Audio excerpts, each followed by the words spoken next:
Lee Summit is your destination for big city vibes and small town charm. Head to the downtown Lee Summit Farmers Market, where local meets fresh. Then grab a cup of coffee and discover a variety of shops and boutiques just around the corner. Continue the fun in downtown Lee Summit at a retro arcade bar. Discover your new beer at one of our 6 locally owned breweries. Cool off with some handcrafted cocktails at happy hour. End the night with live music and good company.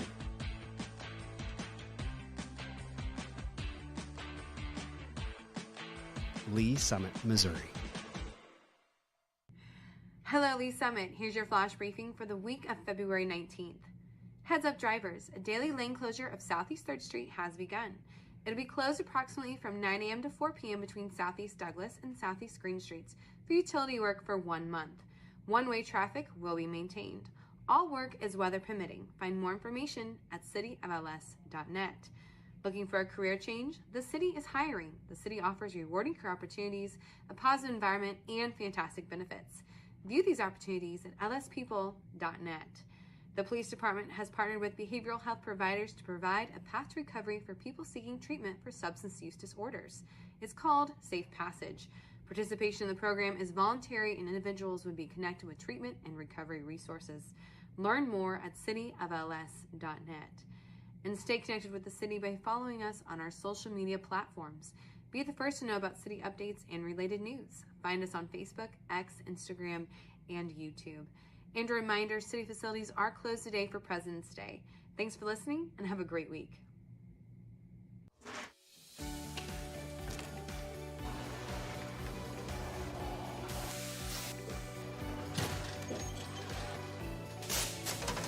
Welcome to the Lee Summit Sign Department. We are going to walk you through our process from start to finish. We make signs as needed here. It's not like we just go out into the field and place a speed limit sign here, no parking here. Our traffic engineers, they go through and they'll do field studies. They'll send us down an engineering work order for us to go out, place new signs or remove signs as needed.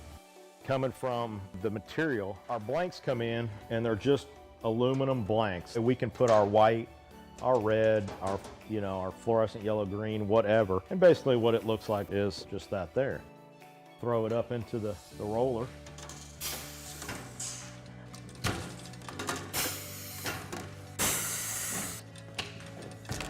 And once we got it covered, take it to our work table here, and Tim will cut the corners, cut all the access off to where it's lined up right. As far as the plotter and the software that we use, there's a street name sign there, and he's gonna go ahead and print that out on the plotter so you can see the plotter and how it operates and runs. There's standards for the height, even just on letters on the sign blank. Basically what we have on the computer there is it's pretty much set up to those. And it goes through, it's got a very small but sharp needle that goes through and cuts everything out, letter by letter. Once that's done cutting, our next stage would be bringing it over here. Currently picking out the sign letters right now. We call it weeding or picking or however you want to call it. Next, putting it on the transfer tape.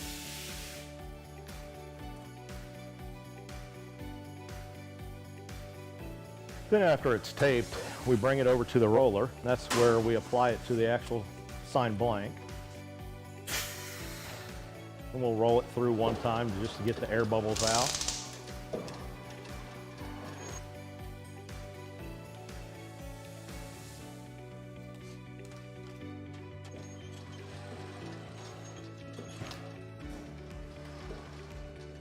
And the last stage is basically just taking the transfer tape off the front of it. And there's a finished product of the street name sign. We'll take you out to the field and show you our process that we go through.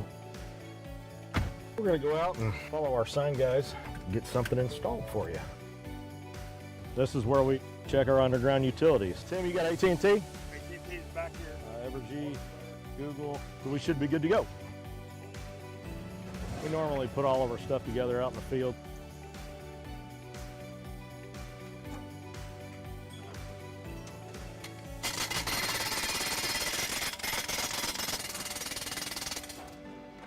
Then once the base is installed, we'll go ahead and put the post in there. We've come up to perfect. And that's how we do it. Simple, quick. Traditionally, we think as police officers, those responding to law enforcement needs within the community. But honestly, we are there to serve our citizens, and our citizens do go into crisis. They do have mental health crises, and we're being called to those scenes on a regular basis. In order to help serve those citizens better, we did initiate the Crisis Intervention Team Program. These are officers that are specially trained to de-escalate crisis situations. Recently, we've brought co-responders onto the scene, licensed qualified mental health professionals housed within our police department, and they respond with those officers directly to those scenes where a crisis is occurring so they can interact with that citizen and get them the help they need right there on that scene. The co-responders are either a bachelor or master level in a behavioral health related field. They wear plain clothes, they don't carry weapons or anything like that. I have a police radio that I listen to all day. Listen for, those key words: mental health, behavioral health, crisis. There's a lot of officers that just call for me. I have my own radio number. I also have the ability to self-dispatch to them and say 982 is en route. Officers en route, 914, Armstrong. So typically I arrive after they've made it safe. I'll make contact and get kind of the rundown, and then I just kind of jump right in. I'm like, hey, my name's Allison. I'm a mental health professional. I'm here to help you. I'm not here to take you to jail or arrest you. Sometimes all a person needs is a voice, someone neutral, someone outside that, can listen. I do a lot of safety planning, including family, their support network, who's close to you. If they're home alone, who can come over and hang out with you today? Can we lock away your sharps? Can we put up your meds? Do you need meds? Can we get you over to the urgent care to get you assessed for your medications? Some of them also are like, oh, I'm so glad you came. This made me feel so much better. Our main goal as co-responders is to, one, get people connected to the services that they need, and also divert from emergency rooms and jails. And they almost get a different view of the police responding. That lets me know you care and the officers care. Please, please, how can we help you? My husband has... In 2020, we had 722 mental health related calls for service. 2022, by that time, 1,479. These mental health related calls for service are increasing. How we're responding to that is increasing the number of crisis intervention team officers we have available, as well as the number of co-responders we have available to respond on these calls. So what I think is important for the community to know about the co-responder program is that we're here, we exist. All you have to do when you call 911 is ask for us. Say, hey, I want a co-responder to respond to this crisis, and we'll go. I was really struggling about 8 years ago on my personal journey with mental health, and I met some amazing social workers and amazing programs that have helped me get to where I am today. I really couldn't see myself doing anything else. We want to help, and that's what we love to do.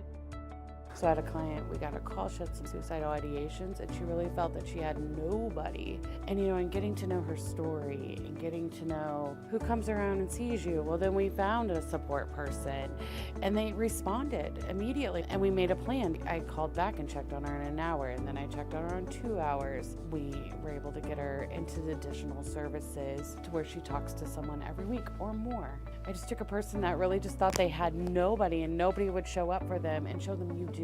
And you'll be amazed who is in your corner if you just simply say, I need a little help.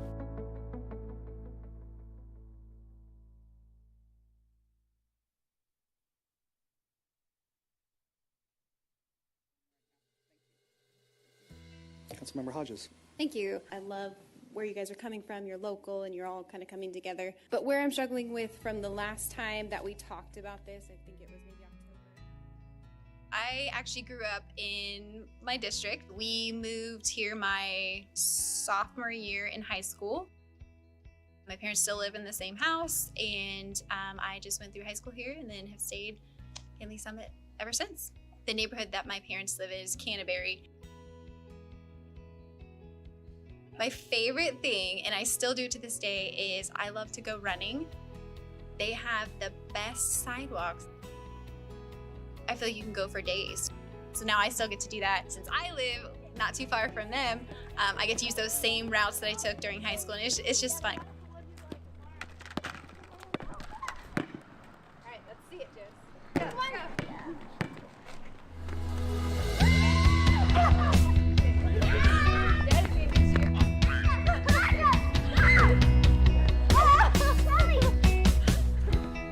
We're a big soccer family. I love sports, I love to watch sports, and it's even more fun to watch sports when my kids are in it.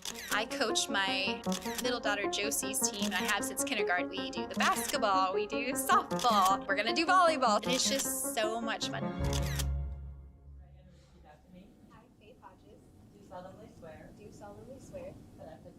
Something that I would like to accomplish while on city council is to get more family activities here. You know, I don't want to have to be driving my family to, say, the Kansas side or any other city but my own. And I want to be able to invest in our city and make family memories in our city.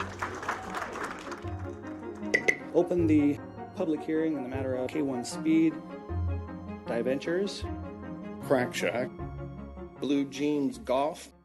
I just want to say thank you for bringing us to Lee Summit. I grew up at this. My grandpa would take us there, so I'm excited that now I can take my kids there.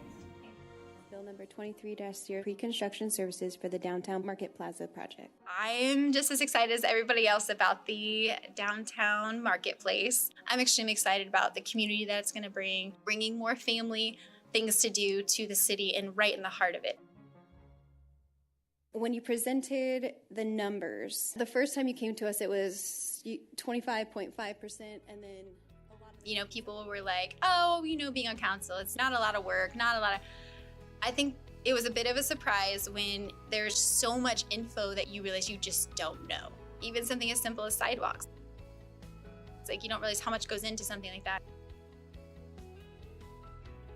After a couple months, I'm like, okay, I'm finally, you know, catching the groove of how things work, learning new things, but also feel like I've got some things under my belt as well. It's been a great experience so far.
We will call to order the Lee Summit Planning Commission meeting for Thursday, February 22nd, 2024. Could I get a roll call, please?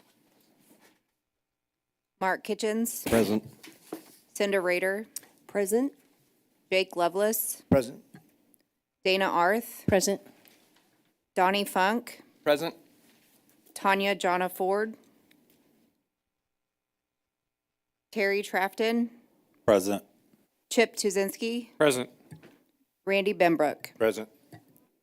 Thank you.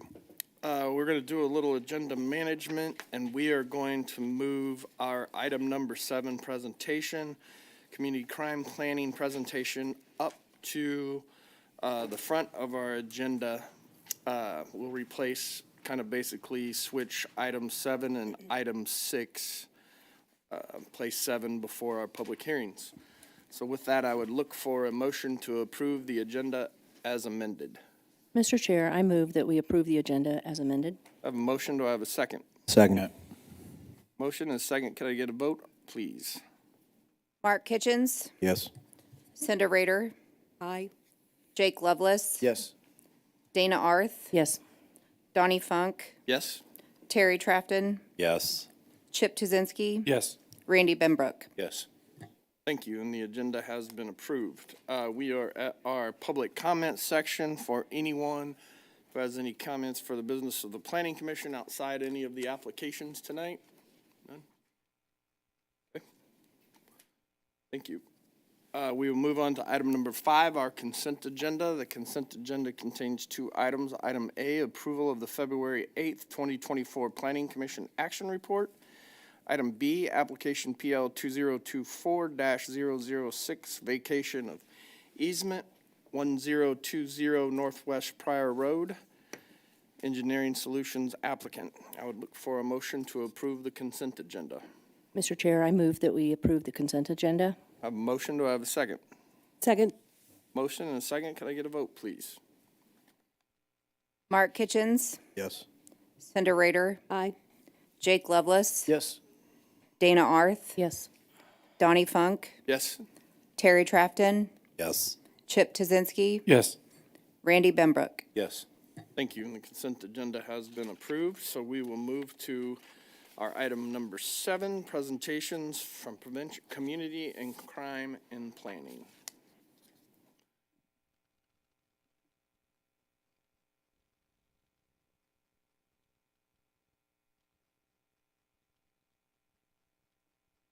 Good evening, Chair, Commission members. Travis Forbes, Chief of Police for the Lee Summit Police Department.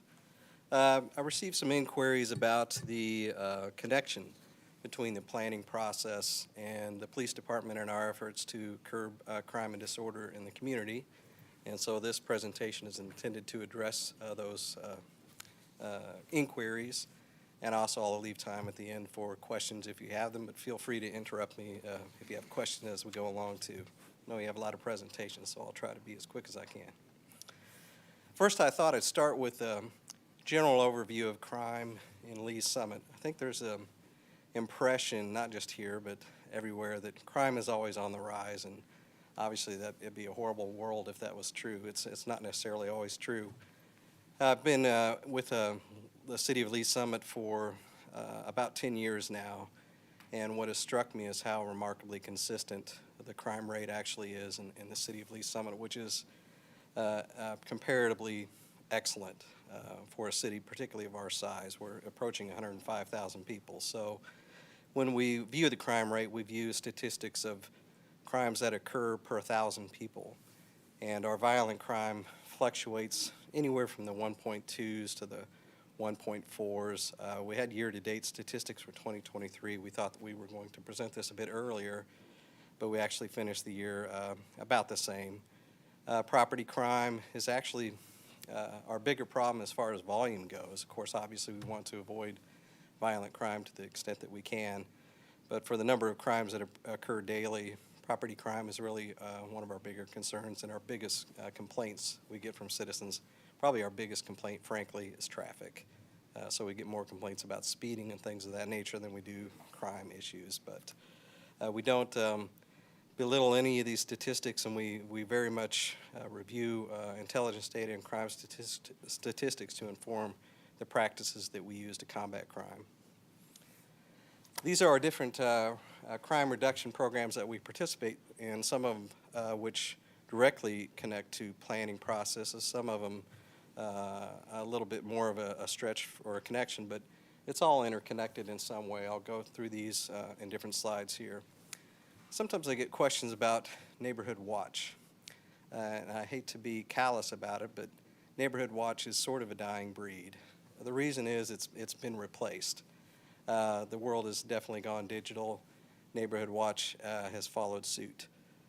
We really have strong HOAs in Lee Summit for the most part. We have some neighborhoods that aren't HOA served, and we work hard to identify the community leaders in those areas for they still have a pretty strong connection, even our neighborhoods that don't have HOAs, to communicate through them. But we're seeing the use of Facebook, Nextdoor, HOA websites. That's how communication is done these days. Neighborhood Watch, really, the only thing it adds would be signage, and it's a bit questionable about how much our folks who are committing crimes pay attention to the signage that says "We call the police." So we've really found much more effectiveness communicating with our different residents through digital means these days, and occasional community meetings where people gather. If they don't have an HOA, again, we usually have some sort of mechanism with multifamily through property management, or with just older neighborhoods, they usually have joined together in some way to communicate with each other. One program we're particularly proud of is the Safe Rentals program. This is targeting multifamily developments from your largest apartment complexes to what we'd refer to as your single-owner mom-and-pop duplexes. This is a program that has replaced a program some of you may have been familiar with in the past called Crime-Free Multi-Housing. I was actually a landlord at one point in my life. I hope to never go back to that again, but I participated in the crime-free multi-housing process from that side of things, and it was very difficult. The barriers to entry were high. You had to go through a lot of class work. There were lots of reasons not to participate. Our Safe Rentals program has removed those barriers to entry, so it's really quite easy for our rental managers in this region to participate in Safe Rentals. Recently, our community interaction officers who run this program have gone through an extensive process of updating our area property managers and encouraging greater participation in Safe Rentals, and it's still a work in progress. Very easy to get into. The benefits are greater communication between the police department, the residents of these different rentals around the city, and the property managers too. So we work with the managers, in particular, if an incident arises in one of their properties, to let them know what happened, to work with them to see if they need to have any action against the tenant who's there, and it's a very successful program. We have a variety of different youth programs that we participate in. The Impact program replaced our DARE program last year with great success. It's more of a decision-making program that encourages our youth to make better decisions and go through a critical thinking process. Just yesterday, I received an email that was forwarded to me from one of our impact officers of a young person who was at the Chiefs Parade when the shooting broke out.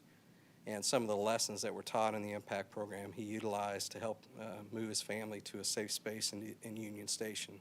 So it's very impactful, so I think the name is appropriate. We've actually expanded it to all of our Lee Summit schools, and recently the Blue Springs R4 district has asked us to coordinate with the Blue Springs Police Department to institute Impact to replace DARE there too. We have a youth court program, which is essentially a diversion program that's run by both our youth services unit in coordination with the R7 school district and students from there who hear cases of youth who were referred there.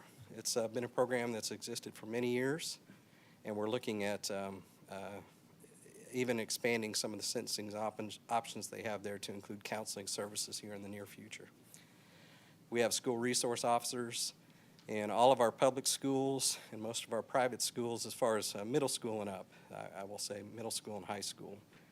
And then we have events with our youth from our Junior Citizens Academy to Booze, Barks, and Badges every October to serve as our National Night Out and other different events we do with our young folks in Lee Summit.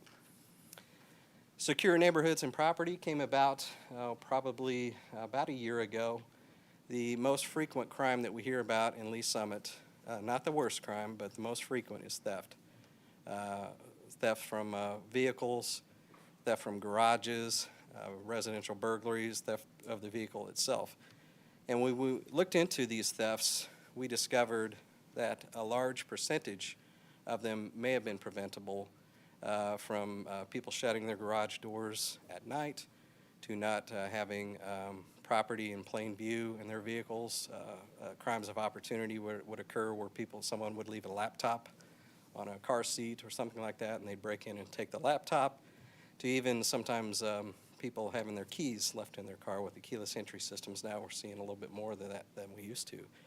So what Secure Neighborhood and Property does is we look at intelligence data to see where the issues of theft are occurring most in our city, and it moves from month to month. We look at it every month, and we work with residents to give them tips and to, first of all, alert them that there's an issue in their area and give them tips to prevent the crimes from occurring. We also have started implementing technology like automated license plate readers in these areas too to catch the suspects who are perpetrating these crimes. And we've seen great success in the reduction of thefts from vehicles, motor vehicle thefts, and residential burglaries that have actually all gone down over the last year due to SNAP. Our crime reduction team also works on problem-solving different issues in the region. How I describe them is they're not tied to 911. They don't typically respond to calls for service. They're more of a unit that we deploy if there's some sort of concern going on. This started about 12 years ago in an area around Chipman and Douglas. We were noticing higher crime, and the officers worked not only to make arrests, do traffic stops, but they also worked with area residents to do things like improve sight lines, CPTED principles. They brought in parenting classes in one neighborhood. They did all sorts of different problem-solving techniques to see if they could drive crime down. And not only did it do so, but to this day, 12 years later, crime in that region is lower than it was back then. We have since used them for various, whatever the problem of the day may be. So, for example, over the holiday season, we deployed CRT in our retail areas, Summit Fair and Summit Woods, and they recovered over $42,000 in stolen property during that period of time. So CRT kind of works on whatever we tell them the issue is, and they've been very effective at doing that through intelligence-led and problem-solving policing methods. Our community interaction officers, their primary duty is to interact with the community and to help keep them safe. They're our primary drivers of social media, so all our Facebook posts and all the other outlets that we use are from our CIOs. They also do things like Coffee with a Cop, Popsicles in the Park. They're a big part of Booze, Barks, and Badges, so they do a lot of our event planning. But they also do CPTED reviews, so if there's a business that's experiencing a high degree of crime, or even a residence, and they want to know what they can do to decrease the potential of crime from occurring from an environmental perspective, like more cameras, more lighting, cutting back brush, whatever it may be, the officers will come and do a review and offer recommendations to that business or that resident on what they can do to make things better. Our CIOs also run the Safe Rental Program and are extremely proud of that. And currently we have two. We just added a third who will be joining the team soon through the public safety sales tax, and then we are adding a fourth down the road when our recruitment allows us to do so. The plan is to have two operate at a police headquarters, and two of them will be assigned to our south substation, which is a remodel of Fire Station 5 at 150 in Windermere. We're excited about the substation. I've seen some mock-ups, and we're going to make it look better for sure. Future planning, what we're looking at doing down the road, again, I mentioned the public safety sales tax. That has really opened the doors for us to do things like expand our crime reduction team, add a mental health liaison officer who works with Rediscover on various issues like substance use and mental health. And we're looking at adding, through the public safety sales tax, a permanent retail theft unit. We have found that with the growth of retail, it obviously brings lots of great opportunities for us as residents to shop. But what I like to say is some people don't like to pay for the items like we all do. And those are the folks that have caused some issues for us with increased calls for service. Well, those calls for service take our district officers out of the neighborhoods and take them into the retail areas. So our coverage in our neighborhoods drops. So the retail theft unit would be assigned to the retail districts to allow our district officers to stay in their neighborhoods more. They would work directly with loss prevention and others to protect our shopping areas of our city, and again, allow our district officers to spend more time in the neighborhoods. Downtown obviously is we're very proud of it here in Lee Summit, and with the Market Plaza coming too, we want to protect that as well. So not to peek too far into the future at the budget process, but we are planning on asking for an expansion of our overtime funds next year to start downtown details, to have officers either on foot or bicycle, whatever is appropriate for the weather of the day, to spend time downtown, probably usually during the evenings, but we could flex it if there's a problem occurring on a Sunday in the afternoon, so we can certainly flex it as necessary.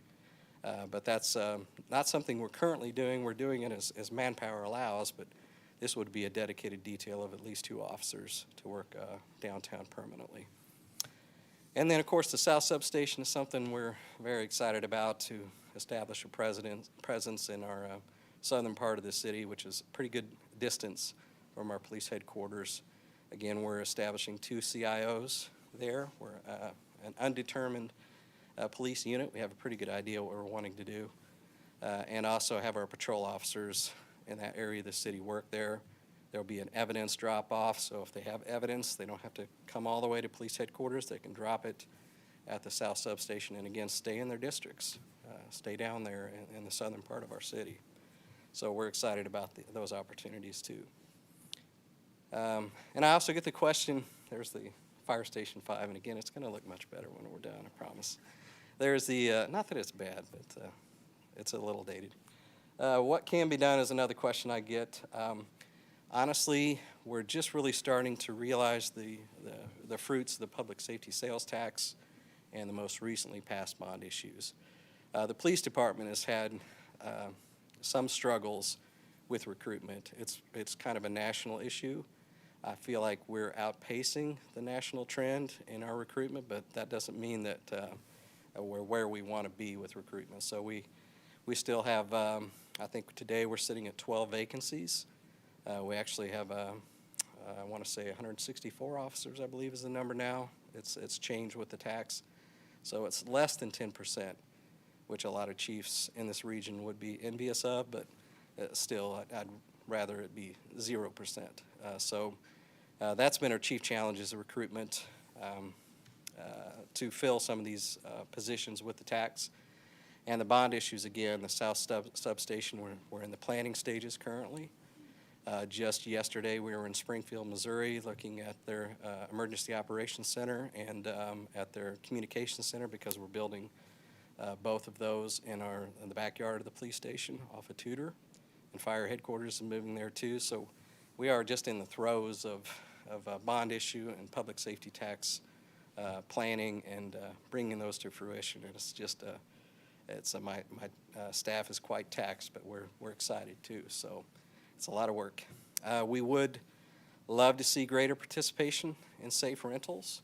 Again, we're working on that currently, trying to encourage property owners, small to large, to participate in the program. We do feel that it increases safety in Lee Summit. And then the crime prevention through environmental design process. We do plan to work more closely with the development services for any, whether it be residential multifamily, retail, to lay police eyes on the process, in addition to the development center eyes, which are already have training in CEPTED principles, but we're more than happy to participate in that process, and we're planning on doing so to offer some suggestions on how perhaps some tweaks could be made to make new developments safer too. So we're a firm believer in CEPTED. We've seen it work, and we see it having a future role in the city as well. So I kind of went through that rather quickly, but it kind of gives you an idea of some of the programs that we have, how some of them do tie to planning, and how we are planning in the future too to try to even keep our community even safer than it is today. So I'll take any questions if you have them. Thank you, Chief. Clark, down there, you got anything? You bet, Mr. Chair. Thank you. Thanks, Chief, for coming to see us today. Really appreciate it. I'm probably your first fan up here, and very proud of the law enforcement, what you guys do in Lee Summit. I've got a few eclectic questions for you, just for my own edification here. As far as with the legalization of marijuana for recreational use in the city, I'm totally ambivalent to how it's affected crime rates in the city. So have our illicit use drugs gone up, down, or stayed the same since we ratified that? I would say that they've stayed the same. We really haven't, as a police department, of course, our work is driven by what's prosecuted, and to be honest, we haven't had a focus on marijuana for a long time. I mean, well over a decade. But we have issues with fentanyl, we have issues with opioids, we have methamphetamine issues still that seem to be pretty much the same as they used to be. It's a significant concern. We have a heavy presence from the Lee Summit Police Department and the Jackson County Drug Task Force. That's really the approach we're using these days, is to target the traffickers and go after the individuals who are poisoning the community. A great thing, and quite frankly, I'd hoped it had gone down with recreational use. I would hope so too. Yeah. So far, not so far. So that kind of segues on my next about mutual aid resources. How much mutual aid are we, just a generalized sentiment from you? Mutual aid, how does that pull on our officers for the rest of Jackson County? Oh, I wouldn't say I've seen it increase necessarily. We've always been very engaged with our community partners, our regional partners. Again, I talked about the Jackson County Drug Task Force. We also have a presence in the FBI. We have a presence in the DEA. We work with other agencies from time to time. We've had some emergency calls to our neighboring jurisdictions, and vice versa from time to time. We call them here to help us too. So I don't think it's necessarily been an excessive drain on our resources, though, mutual aid-wise. 10% or less, you'd say? Oh, yeah, definitely less than that. Excellent. That's what I like to hear, quite frankly. Just make sure the resources stay with the city. And on that same portion, grant writing. And excuse me, I get on fire for this when they come up here too, so I guess I got to be fair. Grant writing with the police department. Do you have a position that is dedicated to grant writing at all? Yes, we do. We Good still. answer, Chief. Good It'd be nice if there was one person who could pull off grant writing, but frankly, a good example is a body-worn camera grant we received about 3 years ago or so. We tried to have one individual write it, but we needed data from multiple sources. The federal grant process is not simple. It's awfully difficult. So it's always a team effort to a degree, but an administrative assistant who works for the police department has focused on grant writing, and we also have a position that aids with grant reporting, because just getting the grant is the first step, but all the reporting requirements is quite cumbersome too down the road. Do we receive any UASI funding through our association with Mark? Very little these days. It kind of fluctuates up and down. We've seen we've had our EOD team in particular has received a significant amount of UASI funding in the past. There are some years where it's pretty much zero, and there are some years where it's extensive rollout of funds, and we're never quite sure what we're going to get. Okay, and I'm a big believer in prevention and protection. I think those are where we really should be focusing the funds. So I 100% love that you guys are focusing so dedicated to that. As somebody who has retail fronts across the city, including one here in Lee Summit, I know what you're talking about with retail theft. And personally, colloquially, I could say it's on the rise across the city. Lee Summit, though, in my experience, is second to none with how quick your officers respond, even to the point where if one of my employees leaves a shop door open, they call me in the middle of the night and say, hey, we checked your door, it was open. A retail unit would be fantastic. What I'm seeing in the question is about the crime that comes into our city from our neighboring cities, our neighboring partners there. As we know, especially in Summit Woods, we've had a bit of an issue with that. Would a presence there, do you believe, Chief, help to deter criminals from using this almost as a stopover location in a lot of sentiments? And I won't name any retailers because I don't believe in that, but you know what I'm talking about.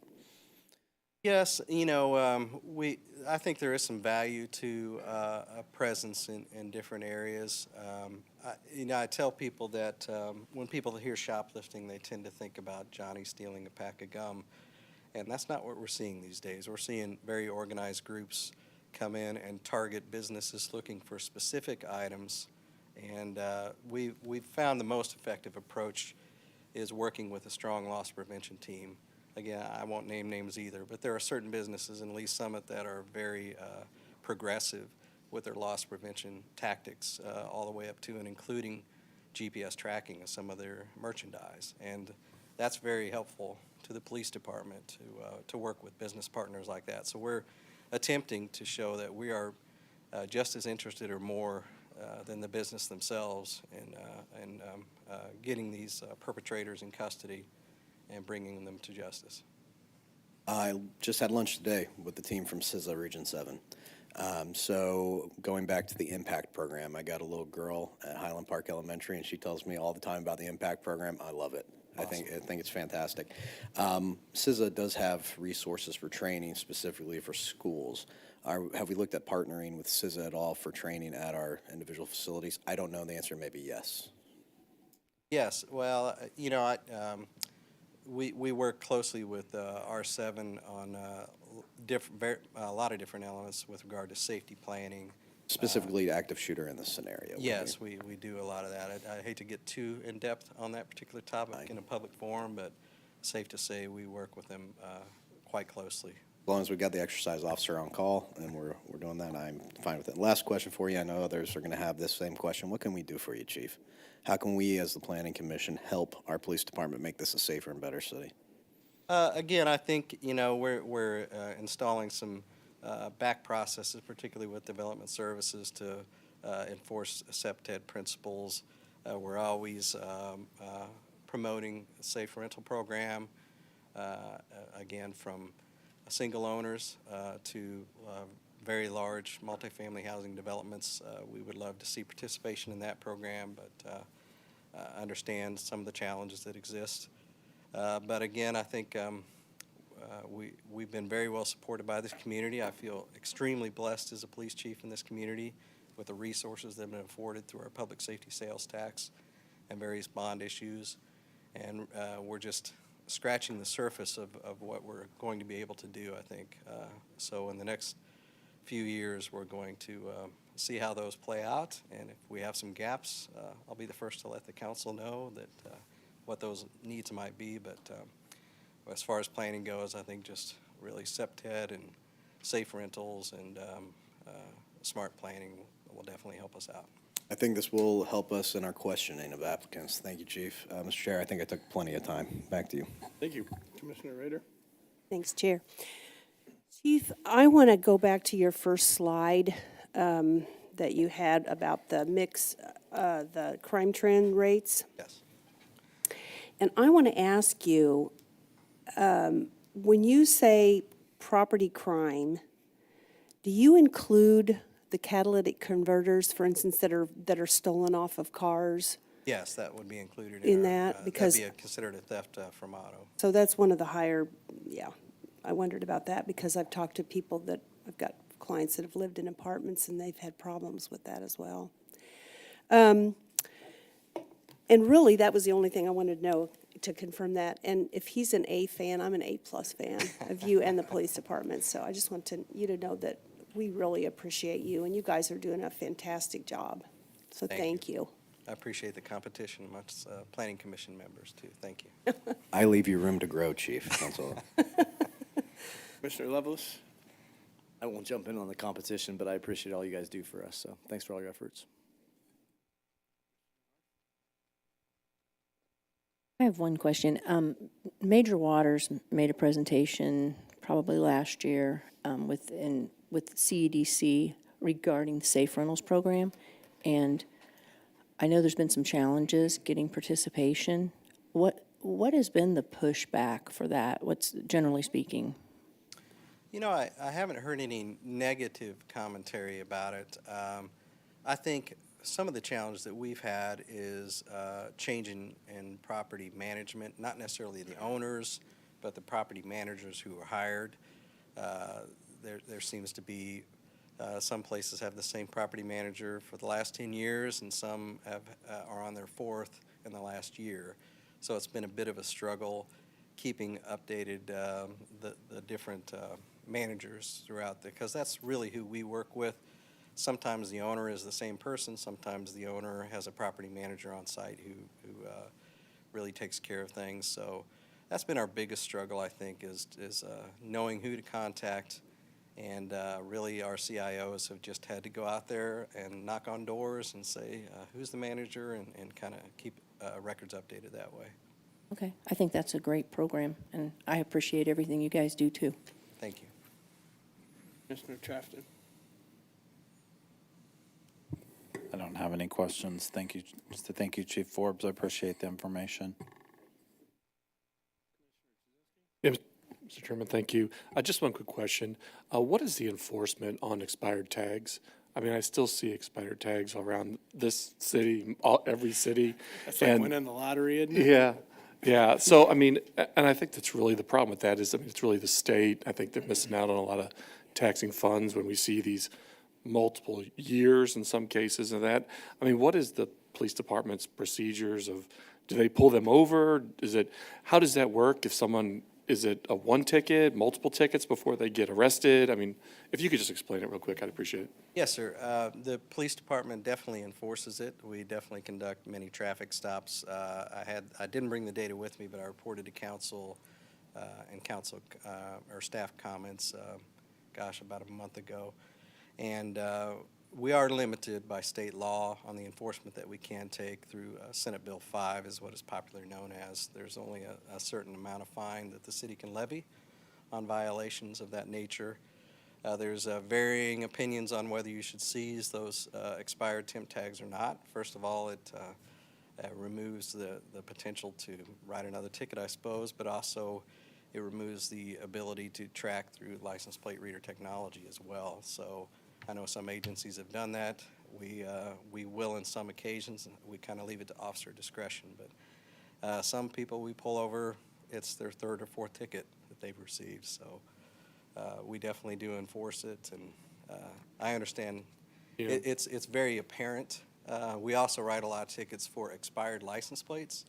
The general public generally doesn't recognize them as easily as they do the temporary tags because the date is just huge and in your face. Mm-hmm.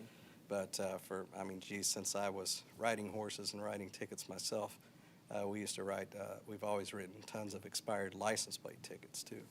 So there really is no process of, like you said, you're on your fourth ticket, we're gonna impound your car or take you to jail or nothing like that? Now, again, we have some limitations by state law on what we're able to do, but sometimes those tickets are from other jurisdictions, so they have 3 or 4 court dates in 3 or 4 different cities too. Well, thank you. And again, I'd like to echo all the rest of our commissioners up here. We appreciate the job that you do. I love living in this very safe community, and thank you very much. Commissioner Benbrook, you got anything? Yes, one thing. I'll make it quick. To start off, I'm from California, so I love the low crime rate. Thank you for all the good work you guys do.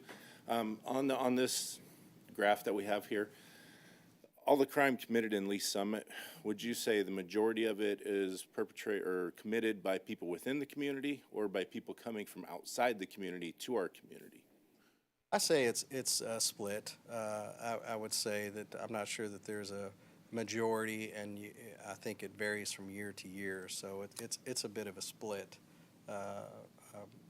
We certainly have a number of crimes committed from folks who live in the city, and an equal number probably from folks who are visiting for whatever reason too. Thank you. Thank you, Chair. Chief, thank you a bunch for putting this together and coming in tonight and doing this for it. We appreciate everything. Thank you very much. We got Commissioner Trafton is very nervous because he doesn't know if his tags are expired or not. He's checking on it. Pretty sure he's good. Thank you. Thank you very much.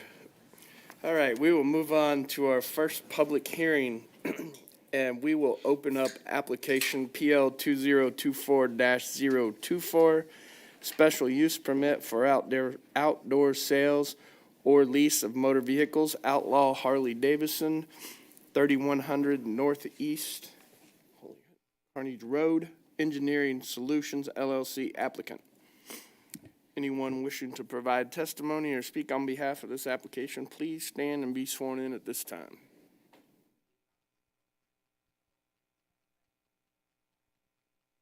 Thank you. Ready? Ready, you know the deal. All right. Matt Slish, Engineering Solutions, 50 Southeast 30th Street, Lee Summit, Missouri. We are back to correct an application that should have been filed previously. So this is the continuation of the PDP process that we talked about. We're here solely for the purpose of the outdoor display of the motorcycles. So we'll run through it relatively quickly. South side of Chapel Ridge. In the commercial zoning district, the pieces that motorcycle sales has, specifically we're here because under the code requirement it says no outdoor display. And as we talked about, it'll be very limited outdoor display because it's going to be weather specific. It's going to be Rick deciding if he's going to roll it in and out, but he's basically just pulling them out for the day and putting them back in. So it's a very limited use. Here again to answer any questions on the building we've already seen.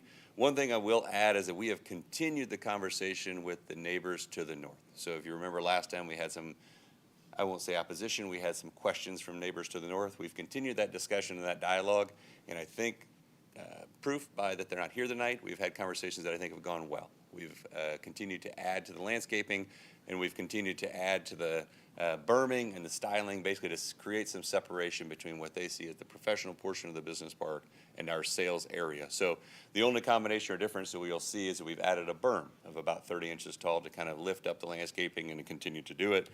Again, just showing that landscaping in that area so you can see what they won't see. And then we've also quantified some of the numbers of landscaping materials that'll be in there. So on the bottom, you'll see kind of what's required of trees and shrubs on Vanderbilt and Ralph Powell. And then depending on whichever of the screening options in the middle, you'll see that we're increasing by 2.5 times the amount of landscaping that's necessarily required by code to try to be good neighbors and continue that conversation to have a good working relationship as the project moves forward. Neighborhood meeting, all we did for this is basically just called everybody that we've been talking to and just kind of continued the dialogue. So this is a continuation of that same neighborhood meeting we had before. So with that, we're here for any questions you may have. Thank you, Matt.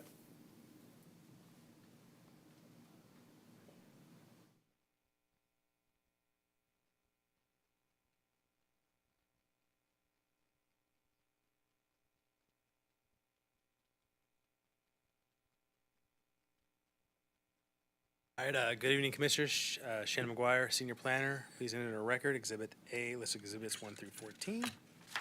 Exhibits 1 through 14 noted and entered into the record. All right, as the applicant stated, they are here seeking approval for an SUP to allow for that outdoor storage. The applicant is requesting a 20-year duration for that special use permit. And again, this is a companion application to the PDP that you guys heard on January 25th. Just to kind of refresh your memory, that application was approved or recommended for approval by this body, and it will be heard before the City Council next week on the 27th.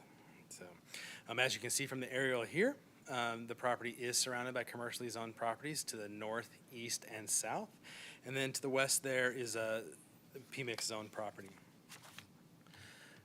The Ignite Comprehensive Land Use map does recommend the future land use as commercial.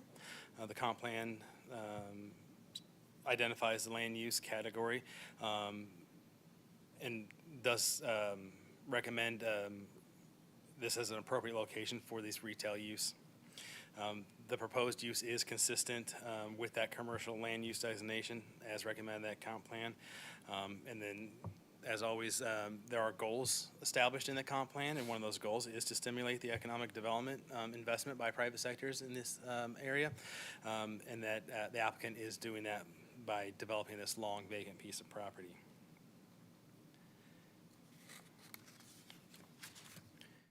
So just to kind of familiarize you with the site here, this is a site plan to help you remember. The building, the proposed building is going to be that area in blue down to the south here, with surrounded by the parking, that driver training area up to the north here. Kind of refresh your memory on the building. The proposed building is going to utilize some metal panels, some fiber cement, stone veneer, as well as some glass. So some of the current uses in the area. To the north, we have a law firm here. Kind of to the east there, we have a medical office. To the south, across Strother Road, we have the convenience store and a vacant lot. And then to the west there, currently is a vacant lot, but will be that contractor storage that's been previously approved. So with that, we have one condition of approval, as you can see here. And as with this condition of approval and the conditions of approval as outlined in the staff letter, this application does meet the goals of the Ignite Comprehensive Plan, the requirements of the UDO, and the requirements of the Design and Construction Manual. I can answer any questions you have at this time. Thank you, Shannon. Do we have any comments from the public on this application? Up to the commission for any questions. As Shannon mentioned, and so did Matt, the continuation from the previous application, adding the SUP. Commissioner Benbrook, you got anything? Just one question for Shannon. So the SUP would allow them to display motorcycles pretty much anywhere on site, is that correct? Correct. And it would allow them to, I believe as part of this, do maintenance, major motor maintenance? Incorrect. Incorrect. Yep. Okay. So the UDO does have different land use categories. The motorcycle sales, lease, and services is one specific separate land use category. In that category, for motorcycles specifically, it does not distinguish between service types. So service as a whole is allowed, all service under that land use category. The other category you're thinking about is automotive services, major, automotive services, minor. That's a whole separate land use category for different use. Okay, that's all I had. Thank you, Shane. Thank you, Chair. Commissioner Jazinski. No additional questions. Thank you. Commissioner Trafton. Commissioner Arth. No questions. Commissioner Lovelace. Commissioner Rader. Commissioner Kitchens. Just say I like it. Looks good. No questions. Thank you. Thank you. If no other questions, we'll open up for a discussion or a motion on this. Commissioner Lovelace, go ahead. Commissioner, I would move to recommend for approval application PL 2024-024 outdoor sale or lease of motor vehicles, Outlaw Harley Davidson, 3100 Northeast Carnegie Drive, Engineering Solutions. I have a motion. Do I have a second? Second. Motion and second. Can I get a vote, please? Mark Kitchens, Yes. Cinder Rader, Aye. Jake Lovelace, Yes. Dana Arth, Yes. Donnie Funk, Yes. Terry Trafton, Yes. Chip Tuzinski, Yes. Randy Benbrook. Yes. Thank you. And this application has been recommended for approval. We will move right along on to our next public hearing, and we will open up application PL 2023-399 Preliminary Development Plan, Summit Orchards North, 1151 Northwest Ward Road, 1201 Northwest Ward Road, and 1231 Northwest Ward Road, Townsend Summit LLC applicant. Anyone wishing to speak or provide testimony on behalf of this application, please stand and be sworn in at this time.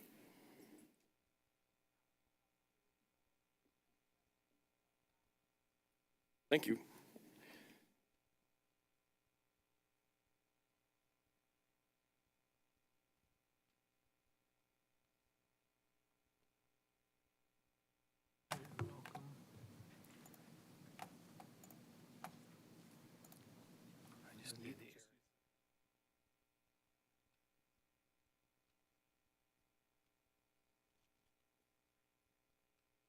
Good evening, Chairman Funk, members of the Planning Commission. My name is Steve Rich, and I'm with Townsend Capital. My address is 837 Northwest Donovan Road, Lee Summit, Missouri. We're here tonight to present our proposed plans for approximately a 35-acre tract of land known as Summit Orchards North, shown here on the top of the aerial that I have on the screen. But prior to going into the design details for Summit Orchards North, I'd first like to introduce my development team that I have with me tonight. First, I have John Huss with Own Engineering. John and I have been working on this site together for 25 years. We also have Scott Sloggy with Sloggy Architects. Scott's one of the preeminent retail, multifamily, and new car dealership designers in the Midwest. He'll be presenting all the design guidelines and planning for both Lot 1A and Lot 1B. Next, I'm really pleased to be able to introduce to the city of Lee Summit the representatives from the two new car dealerships that we're proposing on Lot 1A. First, with Premier Automotive, we have Monica Brohammer, and I think I've got that right. She is General Counsel for Premier. We have Eric Gentry, who is the platform president with Premier, and he oversees 10 dealerships in the Kansas and Missouri market today. We also have John Brennan, who's General Counsel with the Walzer Automotive Group. John's group will be developing the dealership just in the middle of, or on the east side of Lot 1A. Premier is focused on the dealership on the west end of the site. So before I go into the rest of the issues on the 1B use, which is going to be controversial, I'd like to share just a brief history of how we got to where we're at today and why we're where we're at today with respect to the land development activities. We came to Lee Summit 26 years ago when we purchased the Western Electric chip manufacturing plant from Lucent Technologies. We spent the first couple of years trying to quite honestly figure out what we had and then figure out the correct marketing approach to lease the remaining space. We were fortunate after spending $120 million. We were fortunate enough to lease over 90% of the building, or 900,000 square feet of space, and created 4,000 jobs. We then sold those buildings in 2007, August of 2007. As most of you may be familiar with in the Planning Commission level, the real estate development market was very difficult from 2008 to about 2010. So we went off and did some other things, and I decided to come back to Lee Summit in 2012 and develop the rest of our residual land holdings in Lee Summit. Our first we came back with a mission also. We were involved in several successful mixed-use projects around the country. But we learned this was very early on when the little buzzword of live, work, play was becoming a popular term in the mixed-use development world. We saw that it was real. It was definitely a success component that we needed to create a successful development. So when I came back to Lee Summit, we actually added an additional component to that, where it was live, play, work, and learn. So the first project that we undertook was a 35-acre parcel surrounding the Missouri Innovation Campus. That project area was known as Summit Innovation Center. We developed the Missouri Innovation Campus with the University of Central Missouri and the R7 School District, and today it's home to 2,200 students and growing every day. The second project area that we took on was the original Summit Orchards. It's bounded by Tudor, Ward, and Chipman Road. It's a 35-acre parcel. That was approved by this board and the City Council in 2017.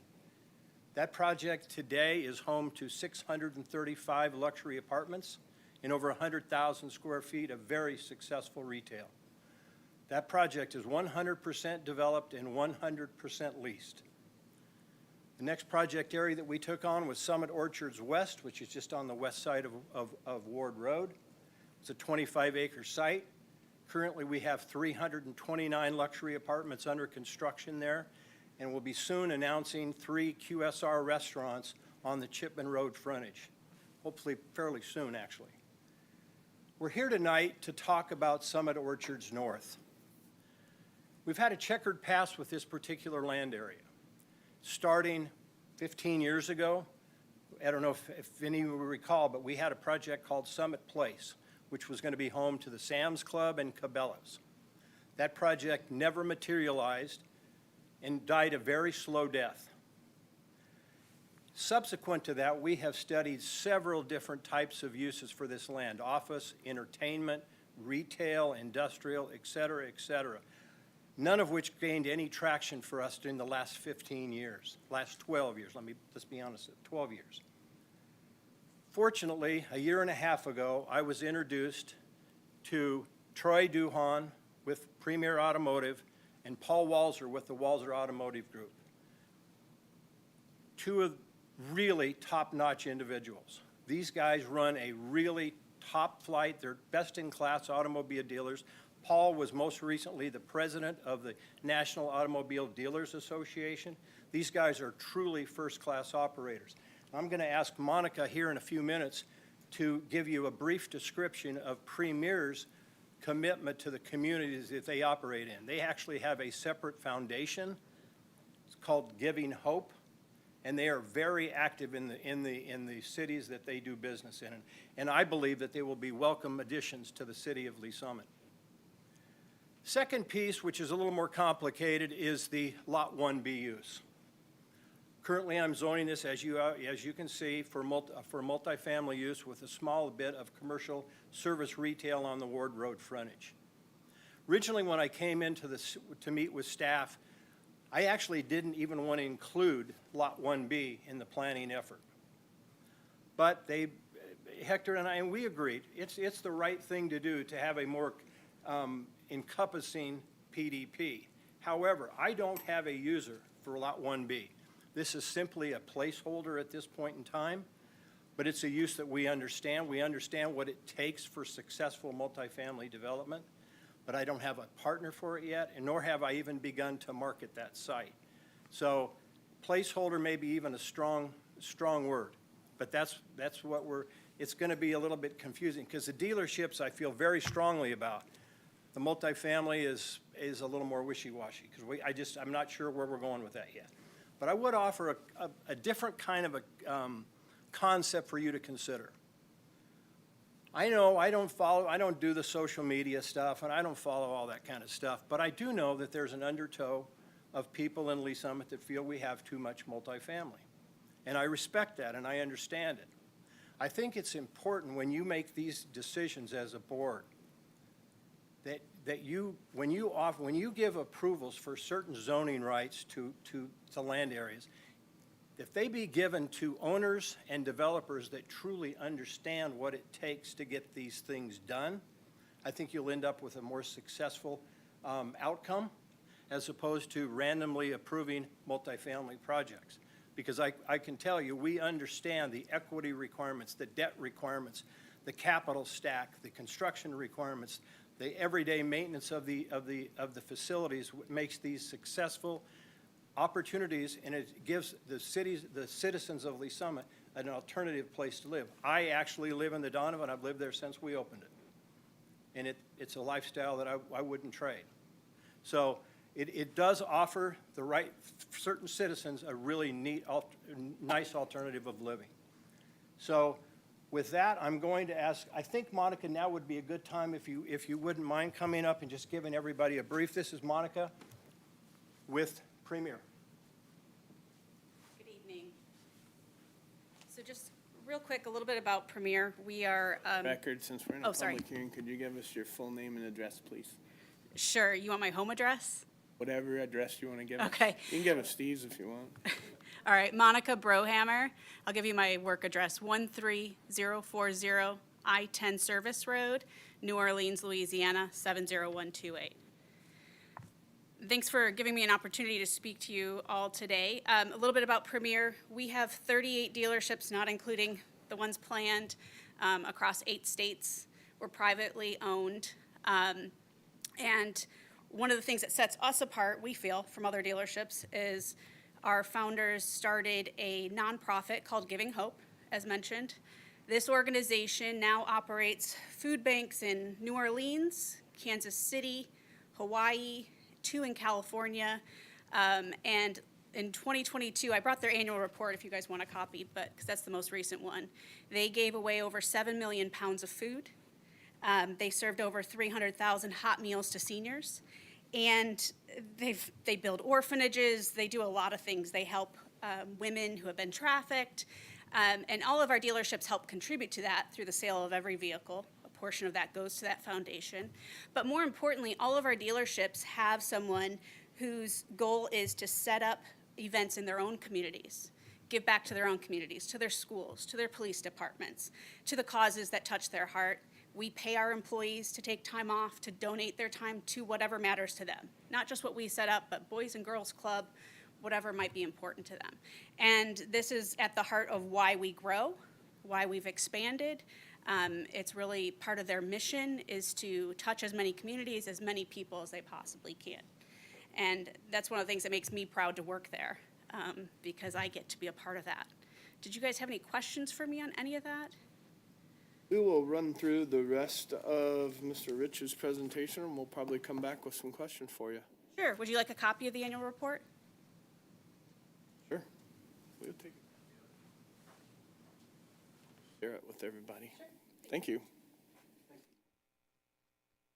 Okay, in closing, I really don't have anything else. I'm going to introduce Scott Sloggy again to do more of a detailed presentation on the uses for both the automobile dealership piece and the multifamily and retail piece. I would also like to maybe add one little kind of a summary statement. We're here in front of, all of this land was zoned PMIX. I zoned it in 1999, okay? So we zoned all of this stuff PMIX. But I made an agreement with Hector and the planning director at the time, I don't know, 12 years ago, something like that, 12 or 13 years ago, that we would bring all project areas, major project areas, back through the entire public process each time we identified a user for the land. The reason for that is so we were fully transparent with the city of Lee Summit, their staff, the citizens of Lee Summit, and also our adjacent land owners in our project. So we're fully transparent on everything we do. We're just trying to do it the right way, and with that, I appreciate your consideration. So thank you. Thank you.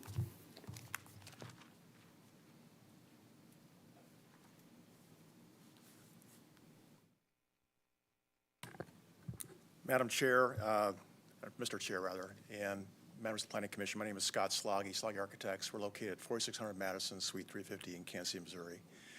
I have the good fortune of working with Townsend Development now here on a number of these projects that he has just mapped out for you. We were the architects for the retail development for Summit Orchards, as well as helping him with the development of the Summit Orchards West. And we've had the good fortune of also just being before you to do the K1 racing that just got built here recently here in Lee Summit.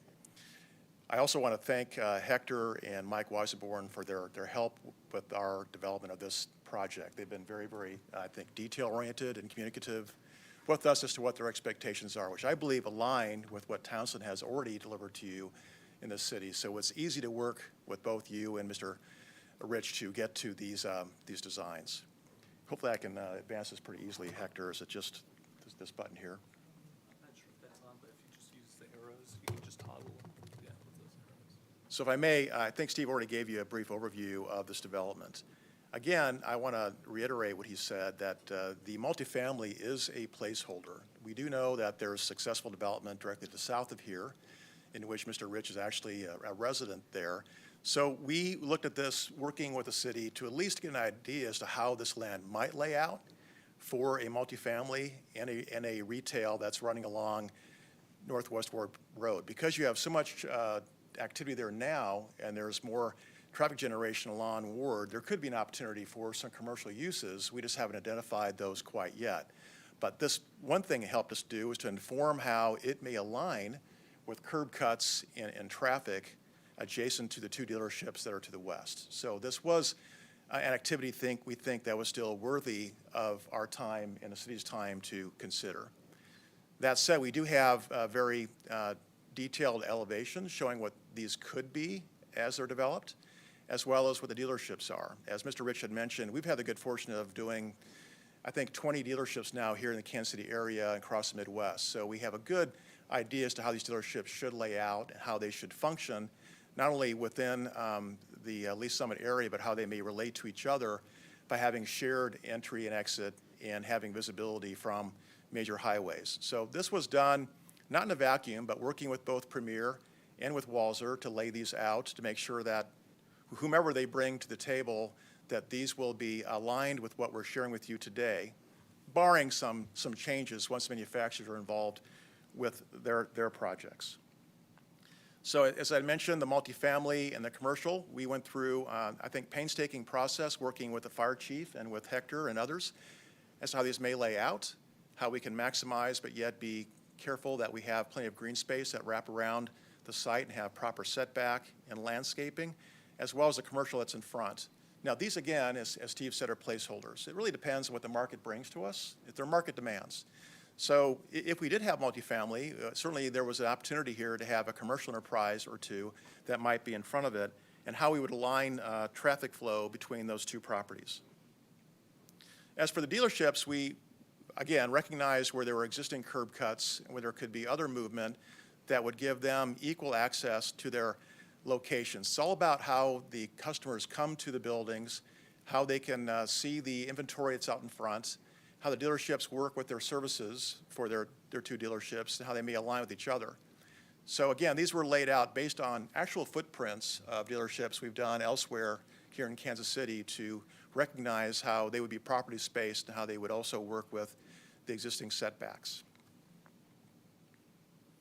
So the elevations for the multifamily, again, these are placeholders, but we understand that there are certain architectural requirements for the city of Lee's Summit, and the use of materials, finishes, setbacks, plane changes, all of those, which again, we want to at least let you know that if we're to do this with any kind of developer, it has to be a quality product, and it's got to be aligned with the city's wishes on the use of materials and finishes. Same with the commercial enterprises. We're showing both a QSR type of drive-through restaurant to the right and a multi-tenant retail to the left.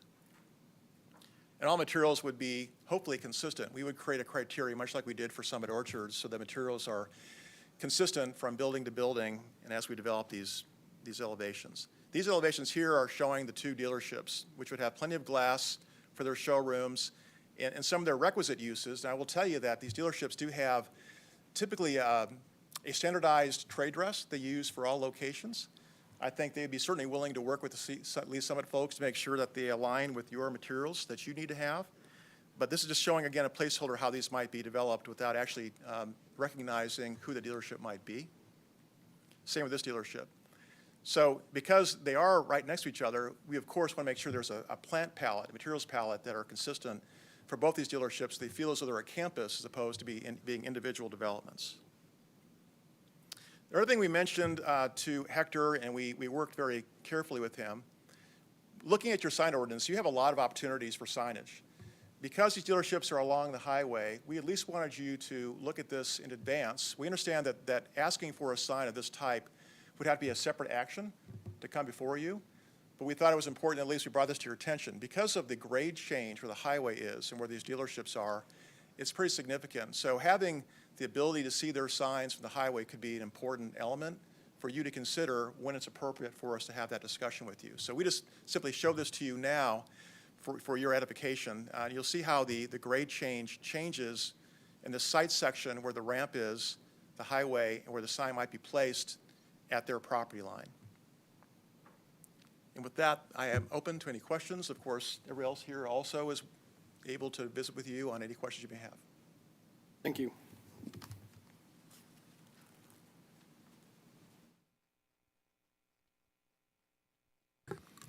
Good evening, Hector Soto, Senior Planner. I'd like to enter into the record Exhibit A, list of exhibits 1 through 16.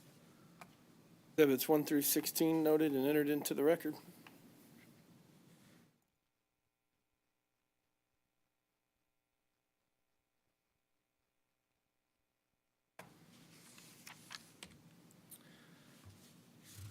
So Mr. Schlage and Mr. Rich gave a very thorough, provided thorough background on the site.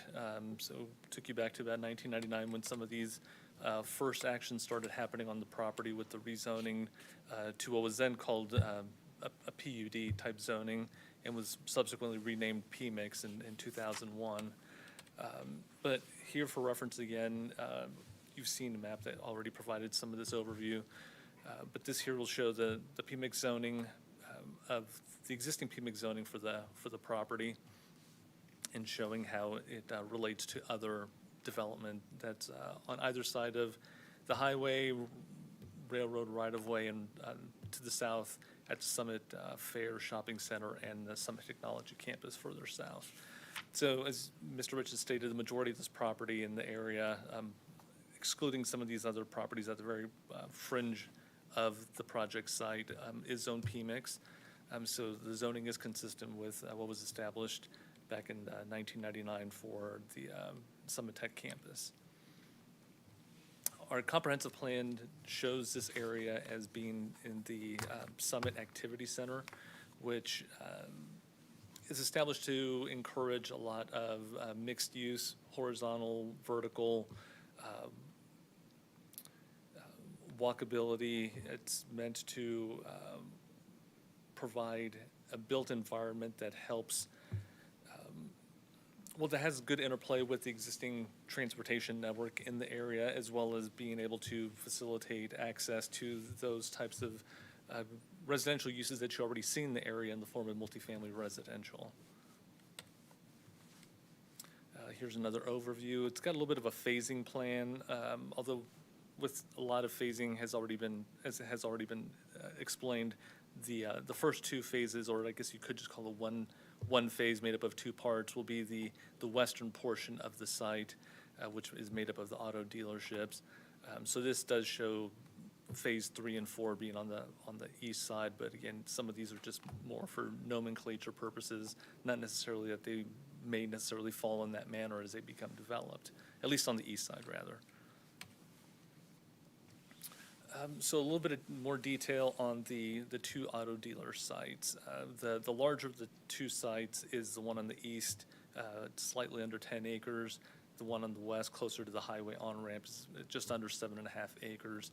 In both instances, what are being proposed right now are 35,000 square foot single-story buildings. So this would offer full service and sales and service at both facilities. There's ample amount of parking, as you can see, for employee, customer, as well as display areas. These elevations have already been run through, but I'll just kind of hit on a couple things here. So the elevations that are proposed here do include the use of metal panel, which is something that we've seen over the last handful of years, just to increase use of it outside of industrial applications. So this elevation here does provide a bit of a breakdown on the side where, as you can see, more a little bit of the crosshatch type symbology is where it's supposed to represent where the use of metal would likely be seen.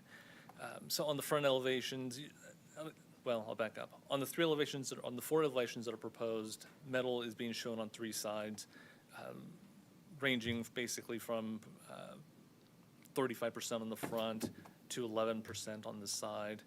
The rear right now is showing no use of metal. But this type of range in the use of metal is typical for what we've seen. We've typically been hovering around in that 30% range, with some projects here and there on certain facades coming upwards of maybe 50% or more.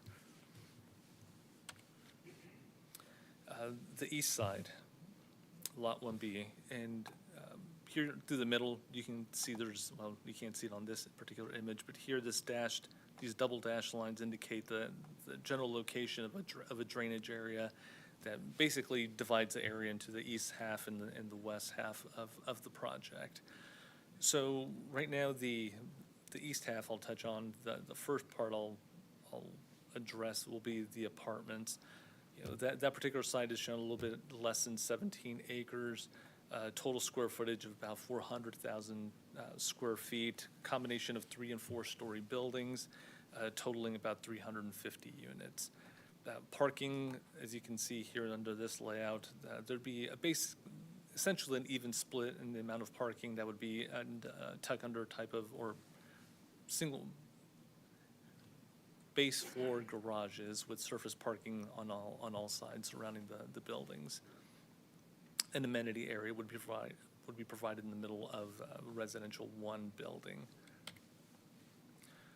So I guess one thing, if I can back up a little bit, so one thing that has been mentioned is that on the east side of the project, they're showing they don't have a particular or specific user at this time, but what we do with these larger projects is that they already had the user identified for them, or users identified for the west half of the project, and nothing concrete necessarily on the east half of the project. So what is typical for these types of projects is we ask for some sort of plan to show that you're not hamstringing the remaining piece of property. So we ask for some sort of plan to be provided to show that there will be adequate connections between the properties, that there will be adequate spacing, adequate ability to provide the necessary infrastructure and parking to satisfy any future needs for the development of that property. So depending on the project and the ultimate desire of the developer, we sometimes get different, I guess if you want to call it, different levels of detail that are provided. We have what we call conceptual plans, which are defined in our ordinance, and I always refer to them as, there's a conceptual plan with the capital C. And under those types of applications, they do provide some general detail, but in some ways, if you want to think of it more as like a bubble plan on an onion skin type drawing, where you're just showing general layouts, not very specific information, just so that you can see exactly how, at a big picture level, how this property could develop in the future and how it's not negatively going to impact the ability for it to be developed once perhaps the initial phase is done. In this particular case, the developer, although no specific users have been identified, they have provided a significant amount of detail that you would see for, well, actually, the same amount of detail they provided for the east side is that which they provided for the west side. So staff is comfortable, should you approve this project as presented, moving forward with a plan for both halves and identifying the east half with this type of multifamily use and commercial uses closer to Ward Road, so that in the future, once a specific user is identified, this plan is already locked in for this half of the development, and there would be no need to come through a public hearing process unless that developer is looking to significantly deviate from this plan that you see before you. So I just wanted to bring that to your attention. So again, here's Mr. Schlage had provided details. So we have detailed information on the general color palette, material palette, usage of metal, again, ranges in that 7% to about 19% range. So, again, this level of detail is what we would see for a typical preliminary development plan for other types of projects, be it residential, commercial, or industrial. So for the 2 pad sites, that would be just immediately south of the multifamily, they are showing the possibility for inline retail and a drive-through restaurant. Again, similar to all of the projects similar to all of the lots on this individual project, all of these, even though there are conceptual or no specific users have been identified, they are showing that they can meet all of the minimum parking standards and all development standards, setbacks, height restrictions. All that they're proposing here falls within the allowable standards of the UDO. So moving forward, a potential user is identified, they'd be subject to this plan, and if they can comply with the plan as presented, then you would be looking at just going through an administrative process.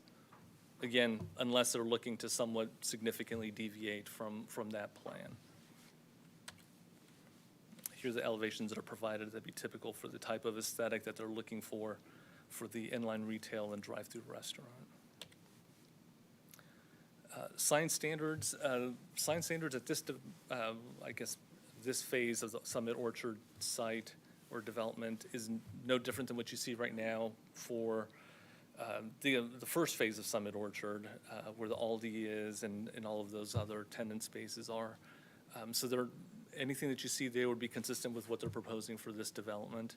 The only place where it varies is, as Mr. Schlage had mentioned, would be for allowed increased height and overall square footage for 2 individual monument signs to serve each of the 2 individual automobile dealerships, specifically along their frontage along I-470. So this section you've seen and this detail you've seen. So the request is additional height given the horizontal distance and the vertical vertical grade differences between this site and the travel lanes on I-470. Staff is supportive of it, knowing the constraints of the site and some of the challenges to provide adequate visibility from that I-470 corridor. There are 3 conditions of approval. Condition number 2, for 1 and 3 are pretty standard. Basically, you're going to develop in compliance with the plan that's presented in front of you and City Council. Number 2 just makes references to certain road improvements that are necessary for the development of the property that are reflected in the transportation impact analysis conducted by staff. So with that, I will yield to any questions you may have.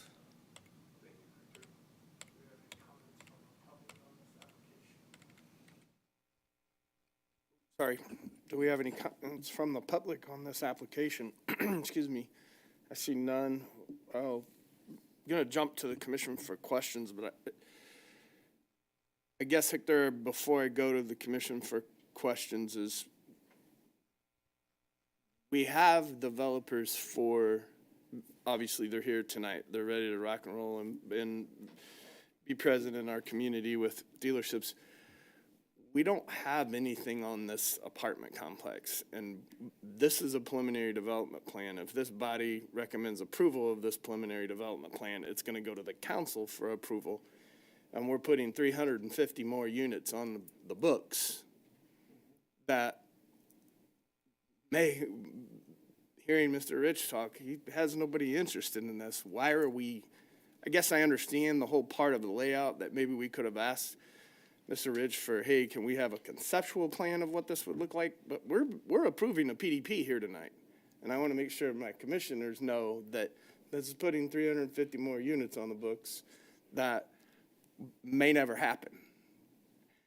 So I guess to start this off, my question would be, can we drop that lot over there talking about that tonight and just approve these 2 lots? We could add a condition that separates out, to indicate that the development of Lot 1B, and it's, I believe, 1B1, 1B2, 1B3, just to be clearer, if the intent is also to capture the commercial, or are you just concerned more about the multifamily? I mean, I don't know if there's, from what I understand from Mr. Rich and his team, is there's nothing for them 2 lots over there. I mean, right now the focus is to be able to get this PDP passed and move forward and get it to council and you know, get these 2 dealerships in our community.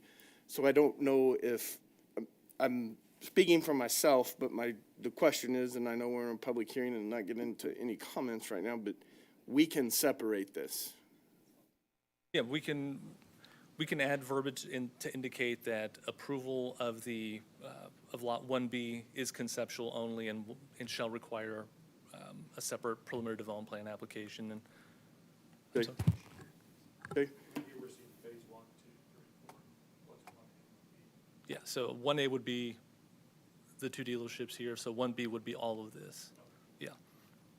And I was just informed by the project manager that the applicant is perfectly fine if you did want to essentially kind of bifurcate the application and make 1B conceptual only. They would be fine with that. Okay, I'll go to the commission for questions. Commissioner Kitchens, go ahead. Yes, thank you, Mr. Chair, and thank you for that clarification. This one's going to be for staff real quick, Hector. With 1A, and I am 100% behind dividing out 1A and 1B. Quite frankly, I'm not going to approve 1B with just preliminary and having no tenant on staff or anything past that point. But with our dealerships that we're looking at, are these plans concrete for the dealerships? They seem kind of light, in all honesty. Is that what we're looking at? Are they going to appear that way, or? Light in what way? We're not seeing a draw out here. Now, I might have missed it because I was earlier looking at this. I didn't see anything about the interior of the dealerships or anything of that notion, or? There's no requirement for any interior layout to be shown with preliminary development plans. No, there's not a requirement, but we usually get it. All right. Not really, but if they provide them, it's public record, so we do, but it's not required by ordinance. Okay. Thank you, Hector. Sounds good. No, I don't have any further questions on that then. Thank you, Mr. Chair. Thank you. Commissioner Rader. Thank you, Chair. Yeah, I would like to see this separated as well. And just because of all the things that are going on in our community right now with the fact that we have rentals and the applicant is okay with it. I just had a question to be clear. What are the names of are these well-known dealerships that are coming in? And I guess that's a question for the applicant. They gave names that I didn't recognize, corporate names. So These will both be nationally recognized dealerships that go here. okay, they just haven't disclosed. We can't disclose quite yet. Okay, And when we do, we will begin to provide you more detail as to how they're going to look, their trade dress, the articulation, all that will come. okay, a thank later you very date. much. Can we clarify that these are new car dealerships or used car dealerships? New car dealerships. Thank you. Thanks, Chair, that was going to be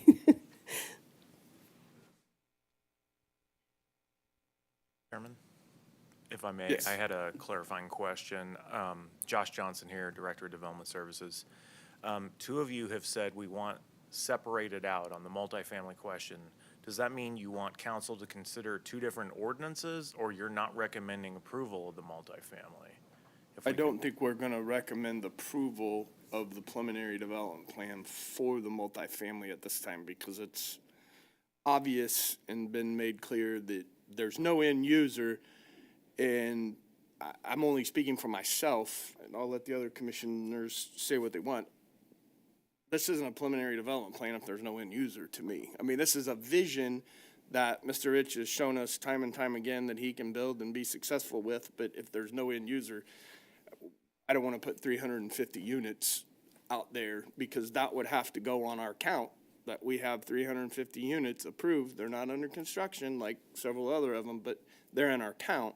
So I think that the simplest thing, and it would be a question in the public hearing, but I'd like to go back to Mr. Rich, that he would be in agreement that we would approve Lot 1A and 1A1 and 1A2 with this preliminary development plan, but not approve the preliminary development plan for Lot 1B.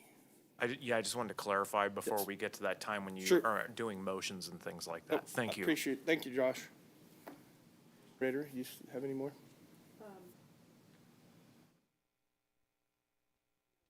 Not at this time, it'll come back to me.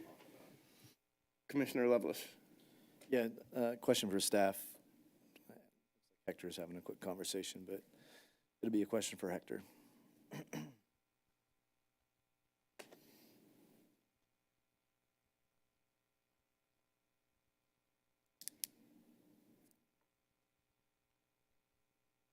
Hector, I've got a quick question for you. I was just waiting for you to finish your note taking. So, if we don't have the dealerships defined as far as who will actually be the dealerships, that's correct? As far as what the brand, what the manufacturer It's not will be? public information at this time. Okay. And so, and they mentioned that there's gonna be some tweaks to the plans once we define who that manufacturer is that correct? Yes. And so, but I mean, there can't be significant deviations from what we see here tonight in order for them to be administratively approved, is that correct? Correct. Now, in the UDO, there are criteria that distinguish what constitutes major changes. So for architecture, it would state that it's only considered a major change if the architectural style that's being proposed is incompatible with existing area development. So it doesn't have to be, It doesn't have to match it. and doesn't have to be substantially similar to what was proposed to us tonight? Within the parameters of what the ordinance says, then, But am I understanding correctly that you're saying the ordinance says that as long as it's similar to what's surrounding it as far as in other if it doesn't create, no, sorry to interrupt, go ahead. Yeah. No, just, Yeah. yeah, I mean, I think you're tracking what I'm saying, so. Yes, if it- Because in this surrounding area, and not to be difficult, because I do trust the developer that they're gonna generally do a really nice product like they have everywhere else out there, but you also have an old Cerner building that's, 70 years old or whatever that is, across the street that's not exactly beautiful, so what constitutes as being substantially similar to? So when we would look at the FDP stage, if approved here, and when we get to FDP stage, let's say they submit their final version of architectural plans, we will look to see if the general form of the building is similar to the general form of what's provided here. You know, there's also certain thresholds regarding the heights of the buildings that they have to meet. Is that the 10% threshold? Yeah, there's a 10, well, for height, it's actually 25%. For other things, it's 10%, but for height, it's 25. We would look at the palette of materials that's included in the plan that's proposed. We would look at the general palette of materials that has been approved for the general area. And we wouldn't just look at Cerner, but we would also look at Summit Fair, and we would look at the initial phases of Summit Orchard. And if all of those do not create what we deem to be an incompatibility, then we would say it would be significantly similar and therefore not a major change. Okay, well, you guys exercise good discretion, so I'm not picking at what staff will or will not say is administratively approved, but you understand why I'm asking. Yeah, no, I understand. Yes. Okay, and then last question on it is that, so when the manufacturer for those dealerships is defined, is that at the point which the special use permit would come over in front of us for the dealership's SOP? Oh, well, since this property is on PMIX, a special use permit is not required under PMIX zoning if that use is approved as part of a plan associated with it. So whatever dealership brought to us is the dealership that we get? The land use. What's that? The land use is, I mean, the user, be it, and I'm just gonna throw, regardless of the brand, that's irrelevant. We're looking at auto sales and service. As a land use, under PMIX zoning, would be allowed without a special use permit per the plan. And that's only, if you want to call it I don't know if you want to call it a quirk of PMIX zoning, so much as when you approve the plan under PMIX zoning, you are, in essence, because you're evaluating the land use that's being presented to you here as part of this plan, you would, if you give it your blessing, and city council does as well, then you're essentially saying, unless you put some other condition on it, you're saying this use is good for the zoning district and does not require a special use permit. So between a Ferrari and spectrum as far as car manufacturers, we're approving anywhere. Right, because we're not concerned about the brand, it's the land use. So, yeah, if it's Maserati or if Yugo comes back to life, and Right, it's like, right, you know, right. it's like, Only- okay. Only new Ford Gremlins. Yeah. Yeah. Yeah, I mean, it's like, okay, yeah. Thank you. I have no questions. Commissioner Trafton.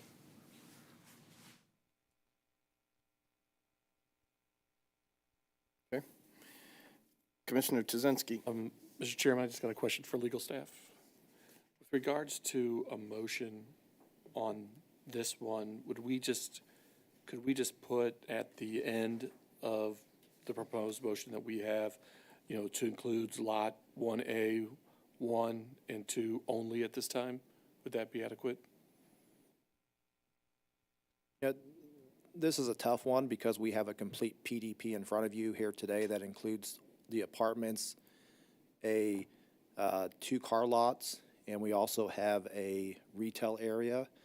It sounds to me like the issue is the apartments only is what I'm hearing, not the retail also.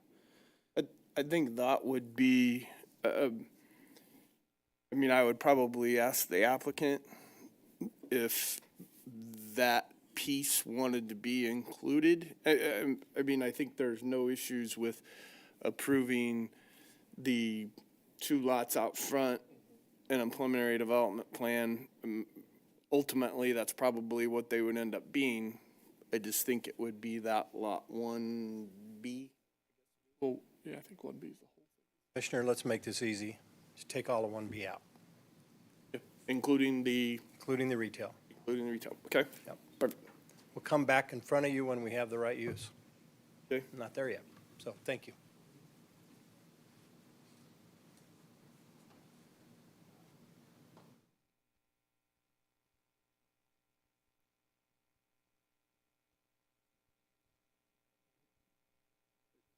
Okay, let's jump back to your motion when we get into discussion. Okay. If you have any question, do you have any questions for the public hearing part of it right now? Just real quick, with regards to the engineering of those signs, I saw that you did a section, but have you really done any true engineering to look? Because I think that bridge may be, that bridge may be impact those signs too.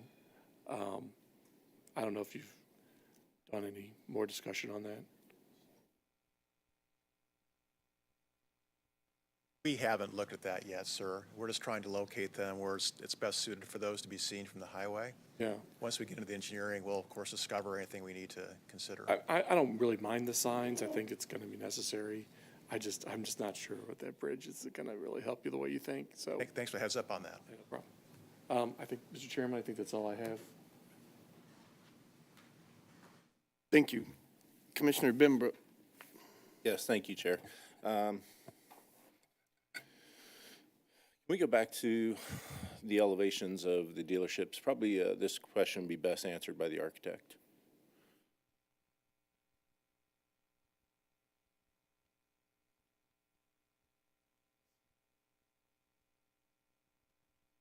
Do I need to go back to our plan? I think they were in You have it the on staff report. Never mind as well. If you want to look. There we go. This is one of the car dealerships, correct? There's 2 Right. of them. Yeah, I think the other They one, have similar, I don't know where it went. I guess it doesn't matter at this point. they're both pretty similar. Yeah, but the only difference was really, the image was reversed on one and the color, the hue was different, but they're identical. Okay. So I know at this point, we can't publicly disclose what brand. I'm not going to beat that to death. I would assume, since you are designing dealerships for them, you are aware of who they are. Aware of one of them. Okay. Would you say the materials and the color of the materials represented on this building is representative of their brand? And let me clarify that question. What we're seeing here is a lot of earth tones, right? Very calm, kind of hidden buildings. This won't come back with red metal panel or fuchsia or bright pink, anything like that? If you take an accounting or inventory of most dealerships out there today, because we have the good fortune of working on many of the new concepts that are coming out, they're all pretty, in your terms, muted, sedate, calming, because they don't want them to be too abrupt. They want to invite the customers to come in. They're really vessels to sell the cars. You know, the cars are the stars. So they try to make them almost like museums, if you will, that honor those cars inside of them. So they've done a very good job, I think, of sort of rebranding what they're doing now. Okay, so these 2 particular brands that we're looking at are the one that you're aware of. They do not use their buildings as attention-getting. Not like the days of yore. They don't. The attention should be on the vehicles. Okay. And we already clarified this is new only. Obviously, they have service departments. Mind going back to the site plan one more time, please? Yeah, that's perfect right there. We're looking at close to 1,200 parking spaces, is that correct? 1,200 storage total. spaces total between the 2, Yes. correct? Okay, and these two dealerships, whatever they are, work together? I see they have a common drive aisle, similar buildings. They kind of are copacetic in a sense that they will play nice with each other as far as all that's concerned. That's the idea. Okay, that's the idea. Okay, thank you very much. Thank you, Chair. Thank you. Commissioner Trafton, you had something? Yeah, thank you, Chair. I had a question for Mr. Rich, the applicant. Thank you for the information and bringing forth this project. I've been curious about what's going to go here for a while, so thank you. I appreciate it. I know we're taking lot 1B, 1 and 2, 3 offline tonight, and thank you for that. I'm just curious about, I know you said you're not ready to bring anything to fruition. To me, it does seem like the perfect spot for something like that. I wouldn't call it multifamily. I'd call it multi-student, just because it's right next to the campus. I don't know if you've had conversations with the UCM about, I don't know if you're familiar with a lot of what you see, multi-unit housing around schools and such, where they're built kind of almost like dorms, to where you could, Right, uh-huh. you kind of familiar with that? Yeah, So, very. I mean, I don't know if you had any conversations like that around it where you could lease. We have, I will tell you that when we first went down the road with UCM on the MIC concept, we actually had proposed a student housing concept across the street from the existing MIC. The problem, and this is probably a pay grade above me, but because UCM is a state school, they can't really support two separate campuses. So I'm going back, this is 10 years ago, trying to remember what the logic was, but we really couldn't create that university center, campus housing, dormitory concept because it wasn't in Warrensburg, and they could only have one headquarters, if you will, as a campus. Now, I could revisit that. I'm very close with the guys that are running, or the people, excuse me, that are running the MIC, and I do know that they're growing. They're actually doing very well right now. And we have several of the MIC students that live in the Donovan. So we are providing student housing, but not necessarily by design, which this could be. Yeah, And we have considered that as an alternative, so. Yeah, for sure. I think it's definitely, I've heard there's need for more student-esque housing in that area, and that seems to me like the perfect spot for it, because it's kind of tucked back in there. It's within walking distance of the school. I've seen it be successful in lots of areas where basically there are apartment complexes or multi-unit complexes that you lease really to Quality students. levels are a little different Yeah. because you're catering to a different demographic. I Yeah, get it, but right. it's a nice product and it works for that clientele. So I was just curious if you'd had any kind of those We have, and conversations. I had a little bit of a roadblock when we went down that before, but I will revisit it. It's a good thought, and I appreciate it. Well, I'm familiar that there are state universities that have multiple campuses with multiple housing. So I believe there is possible, we'll just stick it out there in I'm the not universe. telling you that I so. understand it clearly, by the way, either. I'm just. I that's don't what know was either. told, I'm so. I'm just speaking from getting some old. exposures I've had. But we'll put it out there and good luck to you. Okay, So, thank you. Thank you. Thank you. Thank you. Commissioner Douglas, did you have something else you wanted to ask? Just for a general idea for the applicant, what's the range of dealership brands that these guys have? Do you know off the top of your head, Steve, or is that a better question What do you for? mean by dealership range? So if, I believe, one of them mentioned that they had 37 different dealerships in the US, and so just was wondering about what labels they currently offer at those dealerships, what manufacturers they currently have.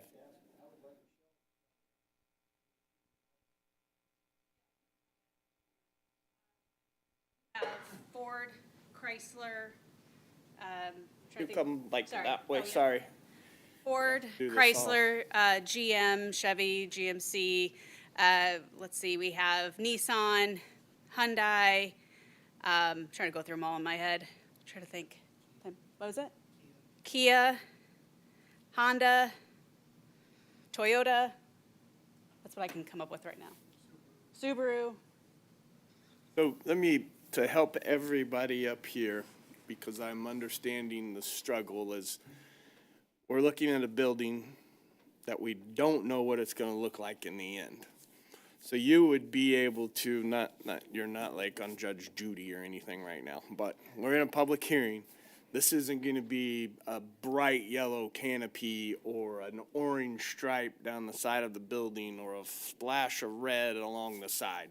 When we're talking about those brands, we're talking about the GM blue and the Ford blue possibly, or something of that nature, a black band of some sort I'm picturing all these dealerships in my head. I guess to help this body make a final decision here tonight, somebody's not going to come in and put these big splashes of bright colors all over these buildings. Right, the manufacturers, as was represented by Mr. Sluggy, have gone in a direction of being more modern, more aesthetically pleasing. So all of our new stores that we've built, and we're building 2 more right now in the Kansas area, have gone that route of a more muted look. They do have specific requirements, and actually they go after all those old dealerships that have the glaring colors and eventually make them upgrade, right? That's part of what they do. But the reason we can't put specifics is if we did, you would know immediately which one it is, and we have confidentiality restrictions in place until we've secured and. Understand? Did that help? What's the, just out of curiosity, what is the time frame for those? What are the next steps for you guys as far as to be able to disclose what dealership you're talking about? They have to give notice to any others of the same make in the area that are within a certain mileage range and make sure that there's no protest that's going to happen of that brand. And then just so, does that not happen until this happens tonight, or is that something that could be happening already, or? It's part of I don't know exactly on the manufacturer side at what point they do that. We have another one where they start, usually when we start getting close to being ready to have specific architectural plans approved by them, that's usually when they start that process of notifying the other dealerships. And I think it's 60 days in Missouri to protest it. So they have to give notice to the Motor Vehicle Commission and all the surrounding dealers of that brand, not every dealer. And then those people have 60 days if they think they have a basis to protest, if it's too close to them. And so is it not prudent to do that before this stage? Or, does it need to be that this stage transpires first for you guys to then feel comfortable to take it to the next stage? I'm just trying to understand the order of operations in this. Yeah, you have to make sure you have the property, that it's zoned for what you're gonna do with it, and they're certain you're gonna build on it, because they don't wanna stir up a hornet's nest if it's not gonna happen. Okay, thank you. Make sense? You're welcome. Thank you. Any other questions from the commission? I think the only question while we're still in the public hearing is everyone's. Oh, go ahead, Connie, sir. I'd like to offer one thing on your color concern, your bright splashes of color. I'm not gonna let it happen either. I don't want that to be the case, okay? That's my front door. So I got your back on the colors. Dan, anything before we close the public hearing? Everybody understands the sign? Okay. We will close the public hearing and open up for discussion or a motion. Discussion, comments, Commissioner Kitchens? Yeah, I think I'm with everyone else here where we're kind of worried about the dealerships going in, just because it seems to be a chicken and the egg process. I understand where they're coming from though, and wanting to not stir up and the competitive advantages behind some of the issues that they're talking about. If we're a developer we weren't currently aware of and who hadn't given us superior products in the past, I might be a little worried. But as for my portion, even though I'm one of the guys who's very detail-oriented with what's coming through, I think they've sufficiently stated that they'll keep it within bounds. Staff seems confident in that, too. I don't like it either, not one bit, but it's the game they have to play, too. So I'll say that there. The second portion, I will probably not approve anything on 1B tonight. So we need to cut that out, or I'll vote no is what I mean. I think most of the commissioners are on that as well, and that Mr. Rich has been so kind and so dealing with us speaks to his geniality as well. So I would move that forward. Thanks. Thank you, Commissioner Rader. Well, I just want to say that I like the project segmented off without the second piece of there. And I would say also that Mr. Rich and his investment group has done a really good job over there, and I don't see any reason why we can't continue on and have trust for the fact that he's going to do what he says he's going to do. So that's pretty much my comments. Thank you, Chair. Thank you. Commissioner Lovelace. I just echo the same things. You know, this developer's been fantastic for Lee Summit, and I think if this was somebody else that was coming in and was proposing to do something like this, where we're kind of taking a little bit of leap of faith as far as what the branding's going to be and some of those final elevations, that I probably would say no, but in this instance, I'll be voting yes. Commissioner Trafton. Oh, sorry, Commissioner Arth. I just would echo what everyone else has said. I think this is a good project, and I know that we can trust that what Mr. Rich has said will come in, and I look forward to seeing it. Thank you, Commissioner Trafton. I just echo everyone else's sentiments. I'm excited to see Mr. Rich working on this property, and we'll be excited to see what happens here. Thank you. Commissioner Trzynski. All right, Mr. Chairman, Hector, what you have on the screen here, you're looking for this verbiage to be included at the end. Should you choose to separate them out, number 4, the condition number 4, the verbiage that's in front of you here could be added as condition number 4, and it just adds language in there stating that lots 1 and B and the sub lots 1, 2, and 3 is conceptual only, and development of those lots cannot occur until such time as that separate preliminary development plan is approved. Okay, and so will this require us to approve the motion and then come back as an amendment to it to include number 4? So it would be like 2 separate, we'd vote first to approve it, and then we'd make the motion to make the approval, and then within that motion, someone would make an amendment to it, and then we would add 4? That's correct. There has to be a motion on the floor first, so the motion on the floor would be for the approval of the application. Once that's on the floor, then an amendment can be made to that. And the amendment can be made in the form that Hector is showing you on the screen. I also have similar language that I basically proposed too, that the development shall only occur in regards to lot 1A1 and 1A2. Regarding lots 1B1, 1B2, 1B3, shall be conceptual only, and any development on those lots shall require approval under a separate application. I believe that's what I'm hearing tonight from the commissioners as far as what their consensus is. You know, obviously staff's recommendation has been for this to be approved as a singular PDP as it stands here today. But you know, it doesn't seem that the commissioners are in favor of that and separating this out to allow for the approval of what the commissioners believe should be approved with the consent of the applicant, as he has shown tonight in the public hearing. You guys are perfectly well within your rights to do that and recommend that approval going forward to the city council.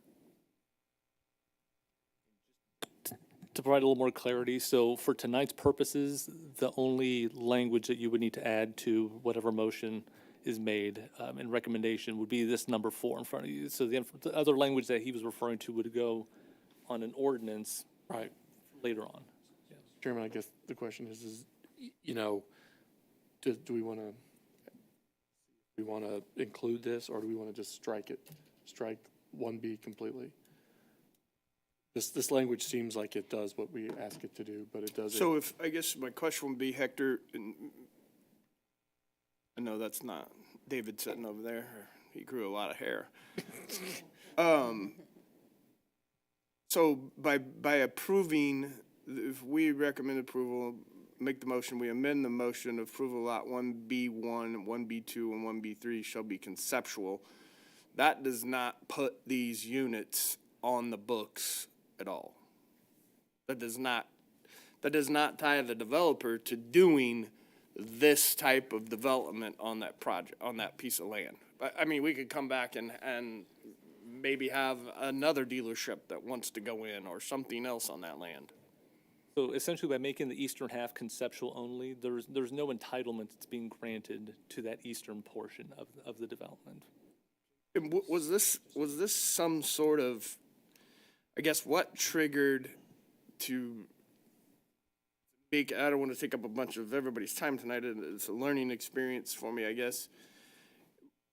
What triggered having to have the developer, I mean, I'm sure there was cost and expense that went into, I can see the people that are sitting here tonight. Why did they have to put that plan together for that land? They couldn't have just came forward with the two dealerships? Hypothetically, yes. Inevitably, what that always ends up doing is the question of, you have a significant amount of acreage still to the immediate east. How is this going to tie to that? And what is the interplay from an infrastructure standpoint as well as a land use standpoint? How are those two properties going to play, so to speak? Can they play nicely together? So by providing this plan, we're demonstrating that, yes. I think by the crazy thing that we've done in the past, it's called PMIX. That's how it all ties together. It can be whatever the heck it wants to be. It's still tied to the plan. So even with PMIX, even though hypothetically PMIX can be anything anyone can imagine, it's always tied to the plan. Okay. I'm learning tonight too. So Scott, the only question I would have about this, if we put in condition number 4, as it states here, so where we are doing a conceptual zoning plan as part of this PMIX, if someone were to come back in down the road and they were to say, hey, we've got 350 units that are approved on this site as apartment units, and they brought in a plan that otherwise met all the UDO criteria that we have and requirements, would we have any legal standing to be able to say no? Scott Eisen, Chief Counsel of Infrastructure and Recreation. Obviously, I'm not David. I failed to introduce myself, and I apologize for that. A conceptual ideal does not grant them the rights in the development of that area. That's why it's specifically excluded from this preliminary development plan. So the preliminary development plan that's going to be presumably approved tonight if the motions to amend goes forward, as I've heard the commissioners talk about, it means the preliminary development plan would only apply to those lots 1A1 and 1A2, which are those two car dealer lots. The conceptual ideal of the apartments would be to hopefully somewhat achieve the goal that staff was looking for, which would be the interplay between the two lots, be it alignment of roads, be it alignment of infrastructure, things along that lines, so that when this is developed out and plans are approved, we have an ideal as a city what might go into that other area, so it's not orphaned out and infrastructure is not neglected in that area. But it's only a conceptual ideal for that purpose. It does not confer them the rights to develop those apartments or the retail on those other lots that would refer to as the 1B lot. So I hope that answers your question. Perfect. Thank you. Chair Funk, I have one more. And just to clarify on zoning, it's zoned as a PMIX, so it could also be restaurants in that other, not the car dealership place. It could be could. restaurants, it could be other businesses, standalone buildings. Under PMIX, a developer can propose any use they would like. It's up to city council and planning commission to decide whether the plan presented to them is a viable plan, a good plan, provides a benefit to the community. So But it could be any of those things. It could be anything that's. Does not have to be multifamily. It does not have to be Okay, multifamily. all right, thank you. Thanks. Thanks, Chair. So Commissioner Bembrook, go ahead. You sure? To clarify, since we're all learning some tonight, the reason why these guys are looking for how the utilities mesh is so that we don't end up being undersized on what our utilities are for something when you've got an abutting neighbor that could potentially be this user or that user, so.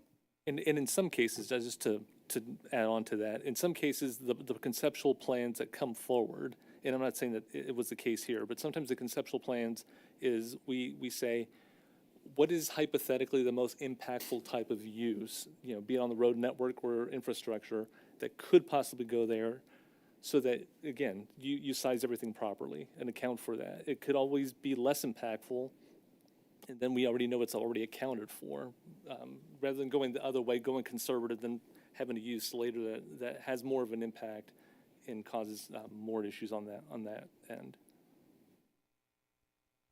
Gotcha. Mr. Benbrook, did you have any comments before we? No additional. I think everybody's covered everything. Thank you. Okay. So you want to make your motion? We motion, we get a second, we amend the motion, correct? That's correct. There has to be a motion on the floor first, and that's usually for approval of the application. Once that's on the floor appropriately, then the motion to amend it can be heard at that time. Okay. You should still get a second to properly put it on the floor.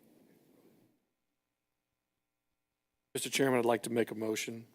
I move to recommend approval of application number PL 2023-339, preliminary development plan, Summit Orchards North, 1151 Northwest Ward Road, 1201 Northwest Ward Road, and 1231 Northwest Ward Road.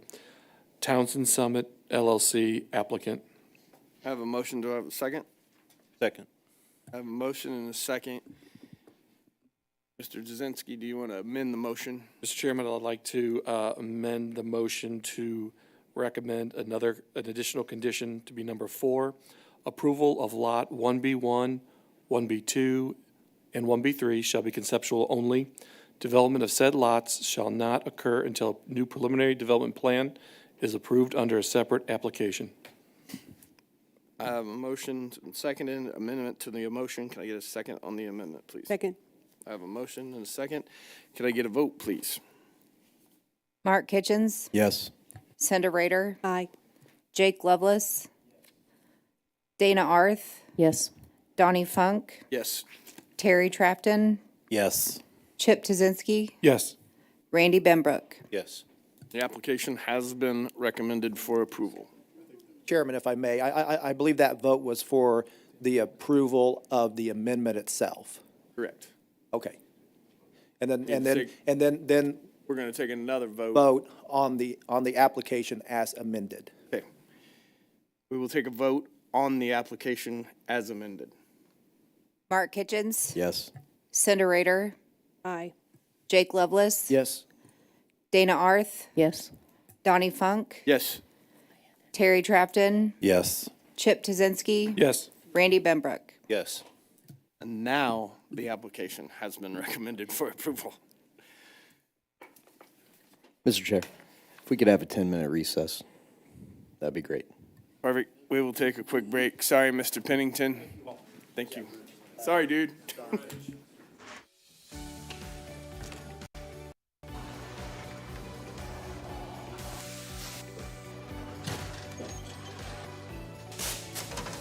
Welcome to the Lee Summit Sign Department. We are going to walk you through our process from start to finish. We make signs as needed here. It's not like we just go out into the field and place a speed limit sign here, or no parking here. Our traffic engineers, they go through and they'll do field studies. They'll send us down an engineering work order for us to go out, place new signs or remove signs as needed.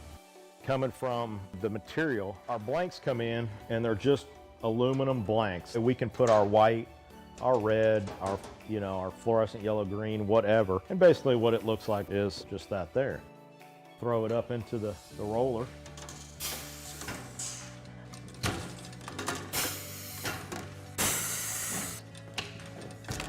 And once we got it covered, take it to our work table here, and Tim will cut the corners, cut all the access off to where it's lined up right. As far as the plotter and the software that we use, there's a street name sign there, and he's gonna go ahead and print that out on the plotter so you can see the plotter and how it operates and runs. There's standards for the height, even just on letters on the sign blank. Basically what we have on the computer there is it's pretty much set up to those. And it goes through, it's got a very small but sharp needle that goes through and cuts everything out, letter by letter. Once that's done cutting, our next stage would be bringing it over here. Currently picking out the sign letters right now. We call it weeding or picking or however you want to call it. Next, putting it on the transfer tape.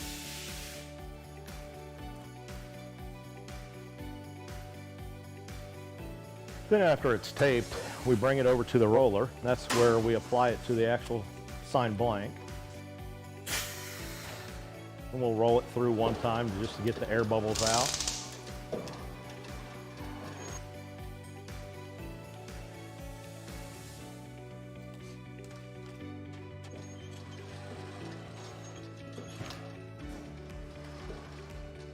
And the last stage is basically just taking the transfer tape off the front of it. And there's a finished product of the street name sign. We'll take you out to the field and show you our process that we go through. We're gonna go out and follow our sign guys and get something installed for you. This is where we check our underground utilities. Tim, you got AT&T? AT&T's back here. Evergy, Google, so we should be good to go. We normally put all of our stuff together out in the field.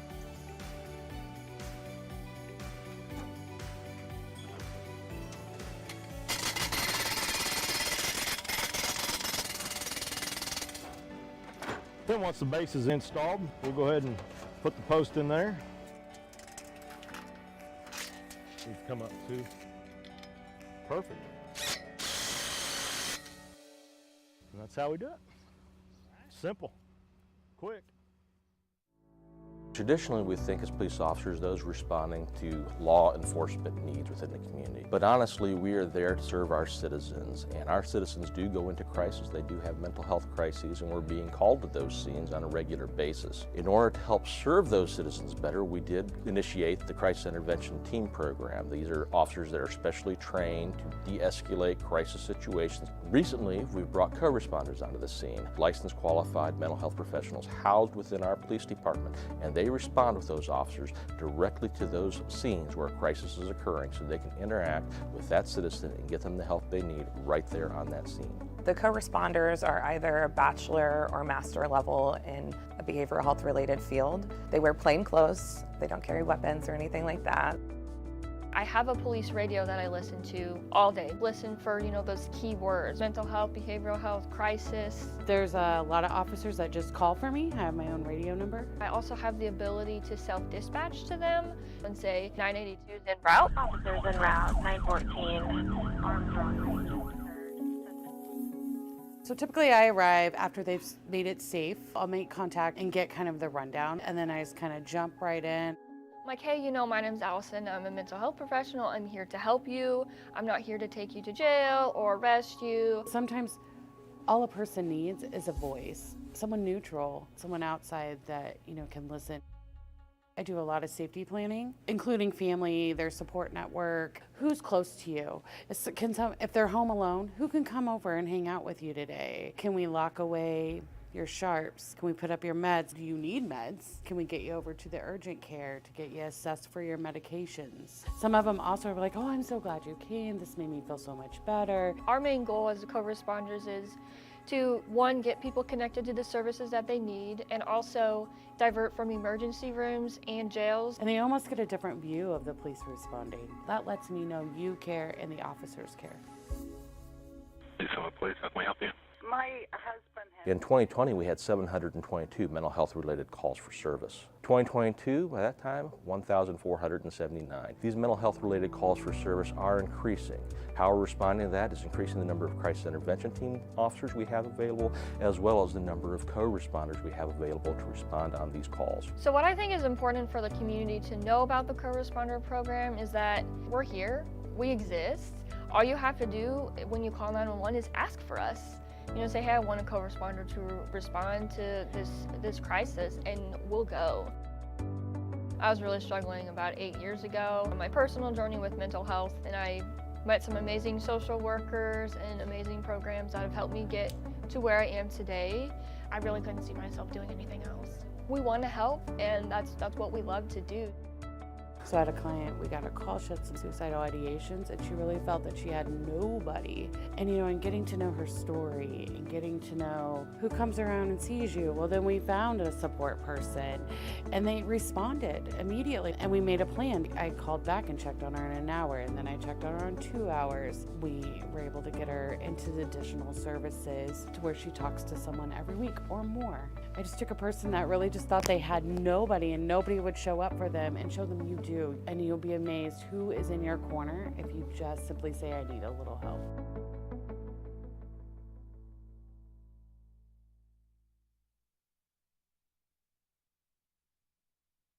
Right, we will jump back at this and get to our last and final public hearing.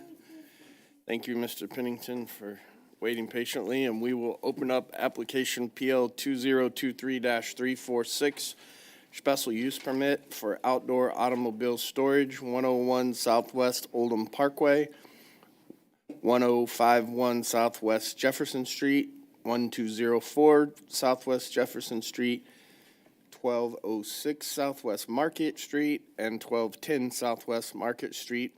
Oldham Investors LLC applicant. Anyone wishing to provide testimony or speak on behalf of this application, please stand and be sworn in at this time.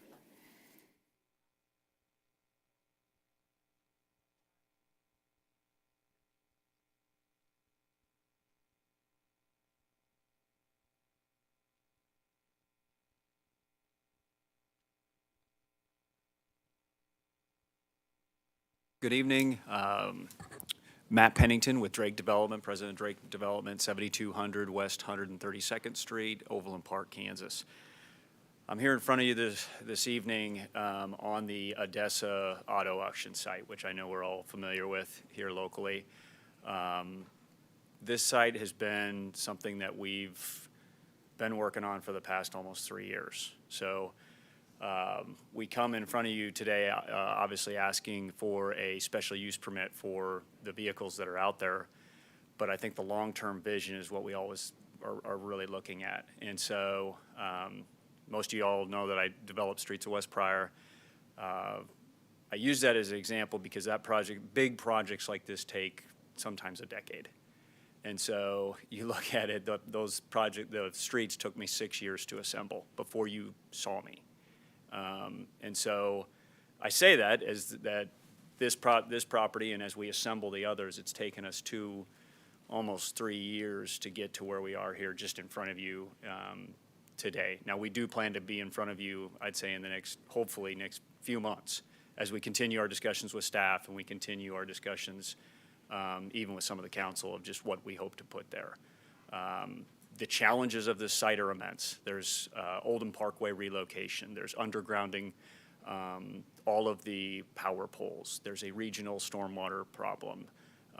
There's an 834-acre sewer issue, regional sewer issue. So we knew some of this going in. Obviously, things grow in size and cost as you get further into it. But I won't get too deep into the development because I'm hopeful that I'll be in front of you, rather soon. But tonight is about Ford, our tenant that's currently out there on some of this property. We had been under a special, essentially a special event permit, and the city staff had asked us, look, this has taken a while, we get it. Just come in and just get a special use permit in front of the staff or in front of the Planning Commission and Council. So a little bit about what that user is. It's Ford.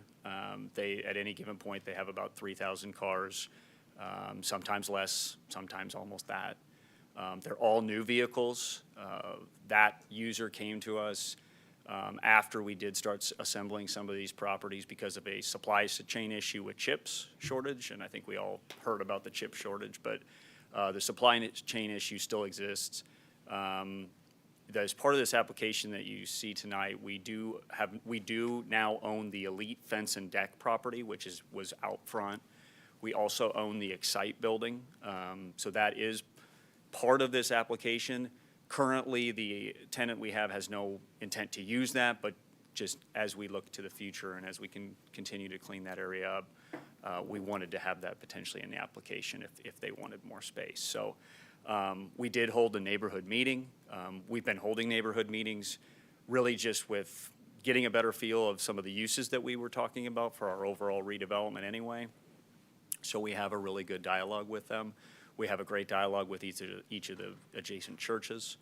I think the sentiment that we've received from each of them is, hey, this is great. We're glad that you've cleaned this up technically for now, because there were at one point vagrants living on the property, and it was a dumping ground. I think everybody saw that happening. So at this point, the fence has actually provided security. That was what some of the residents have said, with the exception, I guess, of the lights and some of the power that you see out there.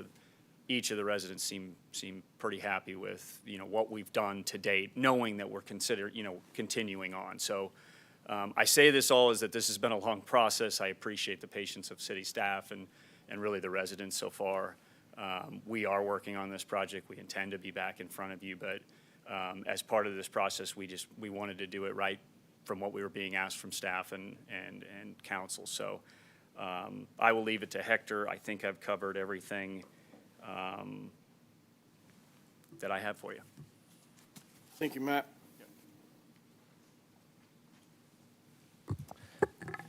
Hector Soto Jr., Senior Planner. I'd like to enter into the record Exhibit A, list of exhibits 1 through 15. Exhibits 1 through 15 noted and entered into the record. So the scope of the application today, I'll say, covers 3 areas, essentially, 3 more distinctive areas. You've got the former site of the Odessa auto auction, which is the larger piece of property here. You've got the site of the old CK Enterprises to the immediate south, and then you have 3 separate parcels that constituted the Elite Fence site. So here, again, is you got the 3 stars that kind of indicate the location of those 3 general areas. So I'll just touch a little bit on what you see for each of those 3 areas. So the Odessa site is roughly 36 acres. Here on the right are photos of what you've seen over the past year and a half, 2 years, which, as Mr. Pennington has stated, has housed in the vicinity of around 3,000 new vehicles at any one time. Special event permits were granted in 2022 and 2023 when we were approached, understanding the need for storage, as has been alluded to, just regarding supply chain issues that left these vehicles in a state where they were already assembled but didn't have quite everything that they needed in order to actually leave the lot, so to speak, to be sold. So understanding that need, staff granted the special event permit. Special event permits are good for 1 year, but now knowing that there's still, and at the time not knowing exactly how long the need would be there, we were fine with the special event permit and then renewing a subsequent one. Seeing as that need is still in front of us, staff approached the applicant, indicated that we would feel much more comfortable going forward with the special use permits, so there can be kind of a formal discussion and process in front of the Planning Commission and City Council to get feedback and just to bring you as well as them into this the process for the continued use of this site for storage of vehicles. Here, this image shows the old CK Enterprises property, 3.5 acres. The back half of the building, I mean, there's fencing along the entire north side of the property where it abuts the Odessa site. There is some decorative kind of aluminum steel railing here along Jefferson Street that kind of basically that would align the old employee parking, but everything from where you see this change in type of pavement from this point to the east, or to the west rather, all of this is fully enclosed. It's all secured, fully enclosed and fenced. The Elite Fence property, like I mentioned, it's actually made up of 3 separate parcels. So it is one site, but it is made up of 3 parcels. So that's why it's broken up in this way. Again, there is an existing fence that surrounds the entire property, so it is a fully secured facility. And the applicant is asking for the ability to, should the need ever arise, to extend some additional displaying or storage of vehicles beyond the existing site, that they be allowed to do so on the site that's currently under their ownership and control, and that is fully secured to the south in the old CK Enterprises property and across the street to the old Elite fence. So here's this little image on the left is from around it's an aerial photo from 2022. So you can see that historically, I mean, this area has always been used as a storage, lay down material area.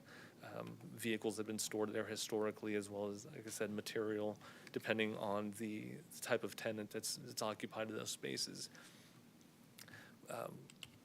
You know, again, a lot of display, storage, dock areas historically on the west side of the CK Enterprises property. So with this ask, there's no new use or no new condition that's really going to be introduced that hasn't been seen through here historically. And seeing as that there's a continued need for the ability for Ford and perhaps other automakers, you know, at other similar sites throughout the metro that you've seen as you've probably been driving, as you've driven around, that there still are supply chain issues that necessitate the ability to store some of these vehicles. And this site, the last 2 years without incident that staff has been made aware of, has been able to house that type of overflow or that inventory that's needed to be housed. So to this point, we've, like I said, we've not had any incident, and do not hesitate to recommend approval for a special use permit for a period of 10 years as requested. As Mr. Pennington stated, the assemblage and the ultimate development of this property is going to take a while. I can't say any more than probably he can at this point whether or not there actually will be vehicles here for a full 10 years, but should the need arise, then that is our recommendation. That'd be done for a period of 10 years. So, and I did want to point out, condition number 2, we did put verbiage in there to help perhaps calm any nerves that you may have regarding the vehicles, that we did put verbiage in here that the storage of vehicles is limited to new vehicles only, so that, you know, just to make sure it's not just becoming used, not that the applicant would, but if there's any concern that it could be some kind of a salvage tow type of use, just not knowing the nature of the disrepair of vehicles that may come on site, we are putting the condition in there explicitly that it is for new vehicles only. So with that, I'll yield to any questions. Thank you, Hector. Anything from the public in regards to this application? Sir, if you want to come forward where Hector is standing and state your name and address for the record. He would need to swear in. He didn't swear in. Yeah, I think he did, didn't he? No, he didn't stand up. No. Okay, just swear in with her right there real quick.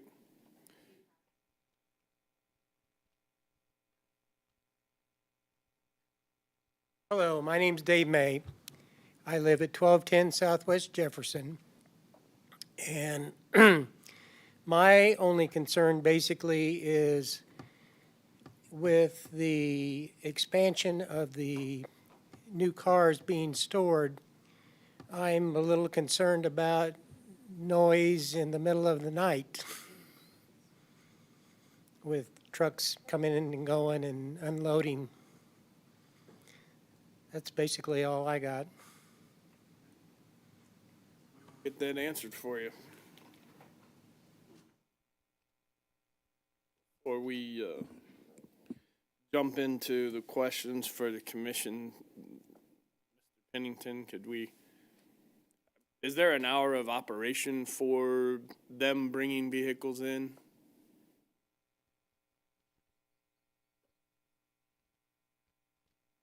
I don't believe so, but, you know, we have worked with adjacent neighbors on like placement of lighting and placement of some of the generators to make sure that noise wasn't as bad as I guess Mr. May is discussing. We'll do the same with him if to do the best in terms of limiting noise.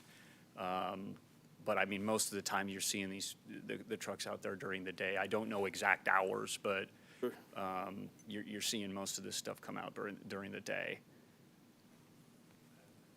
I guess there's no, while I have you, Matt, I won't make you jump back and forth.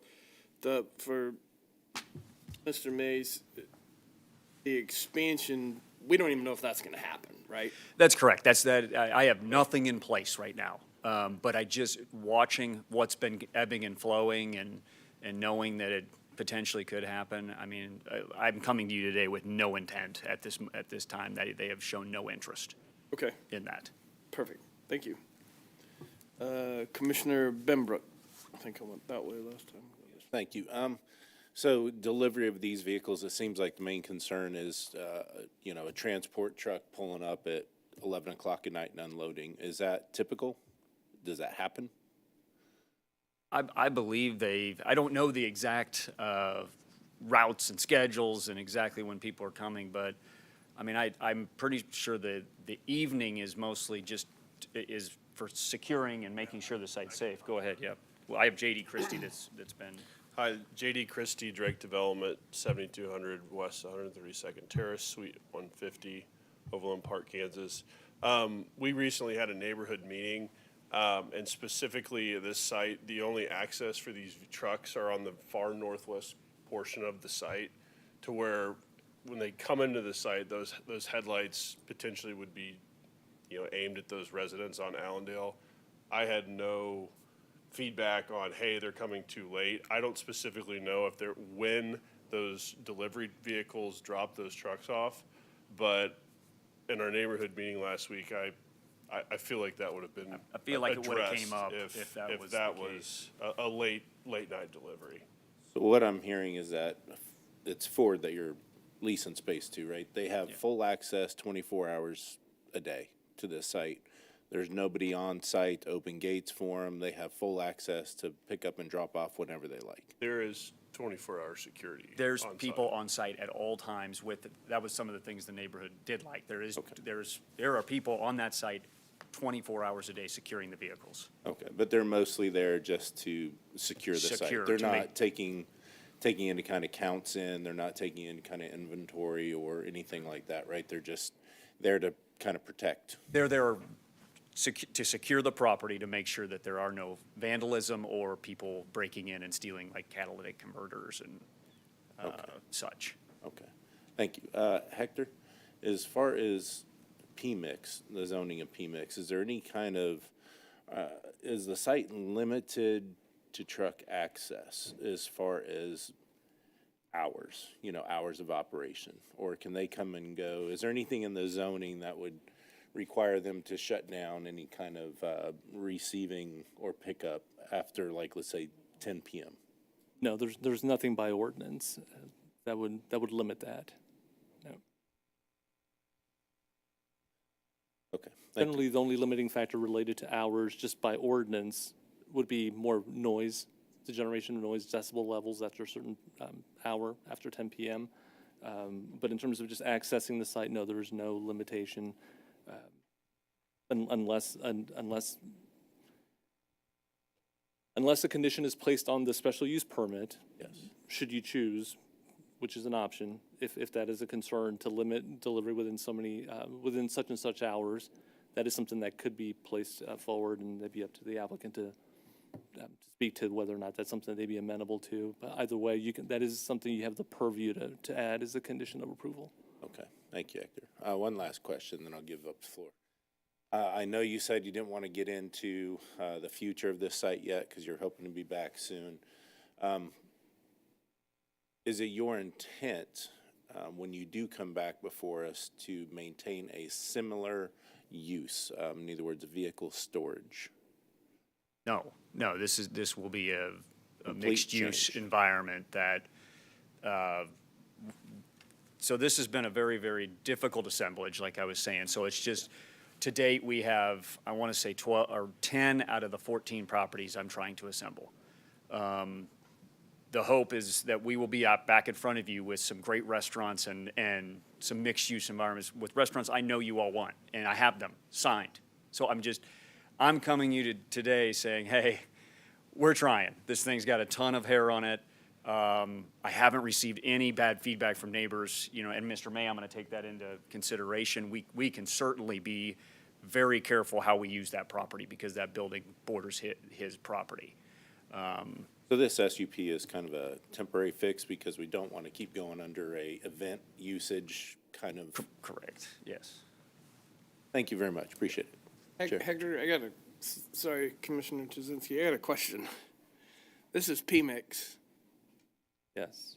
Why is he getting an SUP? We didn't make the other guys get an SUP, and they're storing cars on their lot. In this case, it's a primary use of the property. There is, and I guess, for which other one are you referring to? What other storage of Our vehicles? previous application, it's PMIX, it's an outdoor storage and sales is basically the same thing that this applicant's doing. I guess, I'm just thinking that in my mind of why are we, we didn't make them get an SUP, why are we getting an SUP here? Right, so the keeping of cars, like for dealer, I mean, that's just the nature of the use. I mean, you have vehicles on site, and they're not storing them as a primary use. I mean, they're there for the sale of. So the primary use is the sale of vehicles. Here, we're just talking about just the ability to store vehicles on site. They're not parking them, they're storing them for an indeterminate period of time. So, I mean, that would be essentially the main difference. Yeah, I guess I'm just kind of confused because it's PMIX. If this was a tow lot and it's in PMIX, we would Sure, be but they storing would cars on lights. Yeah. So typically that would be, if someone wanted to come in with the tow lot, there would also be a preliminary development plan associated with that to allow that use. Now, there was already, it was in the staff letter, it made reference to, so the applicant already went forward to the city council to ask for an appeal to the prohibited list of uses, which restricts certain automotive-related uses. So they've already gone through that appeal process to be allowed in concept to have certain automotive-related uses that are primary in their function. So here, we're looking just for the ability for them to store them for a determined period of time on property that they're just looking to use as is. They're not redeveloping the property, they're not developing it as part of this application. Now, the other activity is a separate application that'll come before you. That was clarification for my own brain here of why we were asking for an SUP, but we didn't. I mean, I see similar uses, I get it. They're both new cars. You know, okay, I'll go with that. Sorry, Commissioner Dzinski. That's right, Mr. Chairman. Just a couple quick questions. How are the vehicles in the potential use of the old fence, the fence parcel? I guess that would be on the, what is that, the east side of Jefferson there? How are they entering those parcels? Is it through that back alleyway, or is it off of Jefferson itself? There's a gate. Let me see. I have an image. I saw that gate. I didn't know if that was on the front or the back. Here on Jefferson, you could see that there's, Okay. yeah, it's not a swing gate, but it'll roll across, yeah. So if this area was ever used for storing vehicles, are there already lights on that site? Yeah, there like- this was elite fence and deck, and I've done nothing to it. So Okay. one of the reasons I've added this to it is that I've stayed committed to keeping all these buildings vacant. Sure. I'm not signing 5-year leases, which I could do and keep going with it. I'm trying to find a use that is short-term and something that I could turn some economic benefit in while we're trying to get this done. And where I was getting at was this, you wouldn't need to have any diesel-powered generator lights to light up this area. I'm just trying to help Mr. May here to make sure that there's any, I mean, I get a tractor trailer coming in, dumping off 8 trucks or whatever and leaving. But in this site, it looks like, and Mr. May, you said you lived off of Jefferson, so I'm assuming these are the sites that you're concerned about.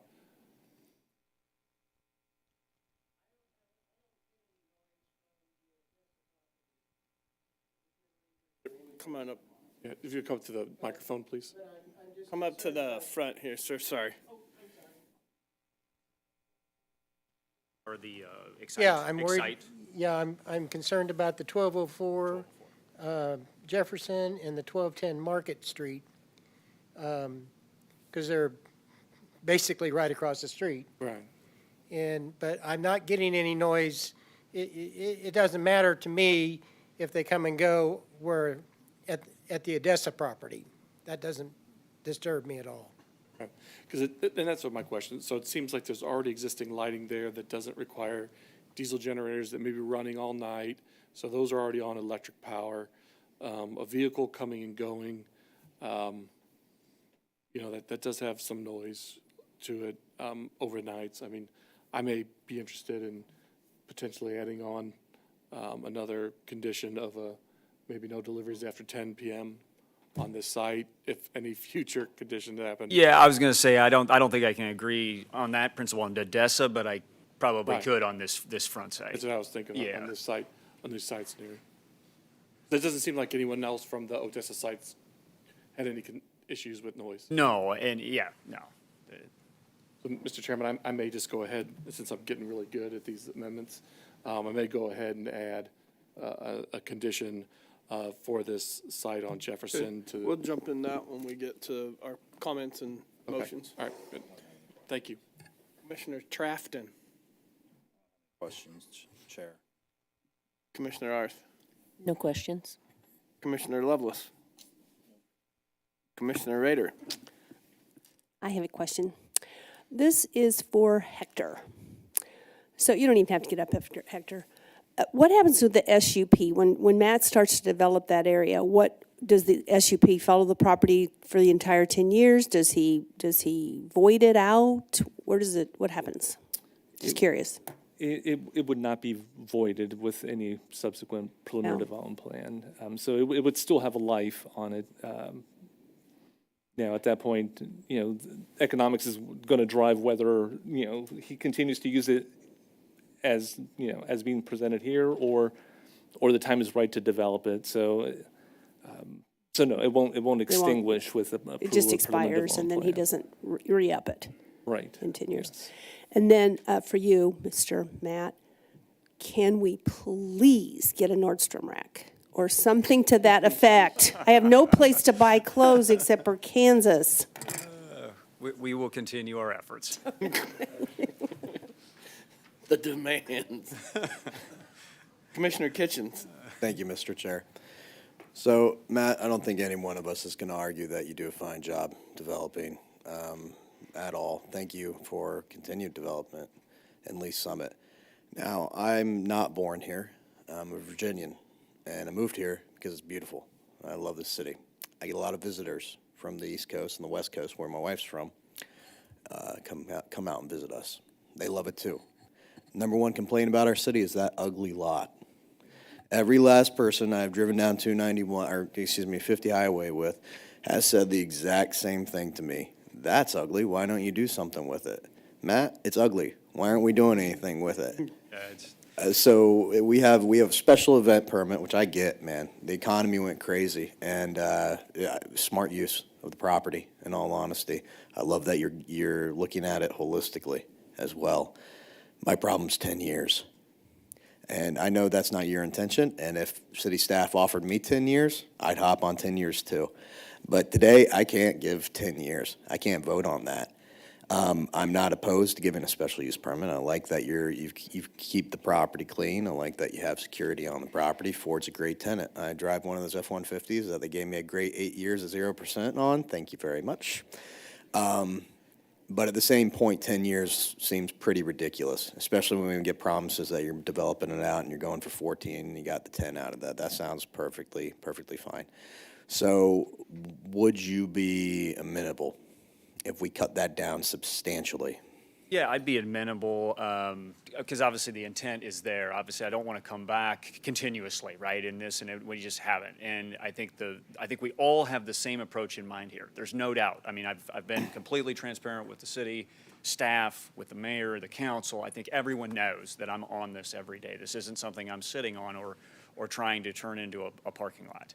I have way too much money in the site for that to happen. So as we continue to assemble properties, my hope is I do get in front of you and we can figure it out and some of the hurdles are able to overcome. But yeah, I think I'd be amenable to reducing it to 5, just cutting it in half. Because it would still, you know, in a worst case scenario, still gives me some time to assemble some of the properties I don't have. Okay. And so, I mean, I agree with you. Matt, not a soul up here is going to say that you aren't on this 100%. What happens, you die tomorrow. Right. Stuff like that. And then I got 10 years of a Happens, parking lot that I hate, and everybody else hates because it's just not really what that land should be used for. No offense to Ford, they're beautiful trucks. I'm so happy there's new trucks on that lot. And Mr. Mays, I hear you here too, and I think the developer does too, and I think we're definitely going to add a portion in there for those lots specifically, just so we keep the noise down during those times of night and we don't have too many, because the Odessa is your main one there. But I get wanting to maximize, well, minimize loss, as it were here, using it cost effectively. So if I'm hearing you correctly, you'd be okay with 5. Five's a little much for me, but I think I can meet you halfway in the middle on 5. So if that's something you're amenable to. Yeah, like I said, I can look at all of you and say, you're gonna probably see me sooner than later here, but just from purposes of, the unknown, I would ask. Not to say 5 years doesn't get here and we don't have other problems and you can't re-up it. Well, yeah, exactly. Okay. Exactly. So, city staff, thank you, Matt, appreciate it. Yeah. City staff, this one's for you, Hector.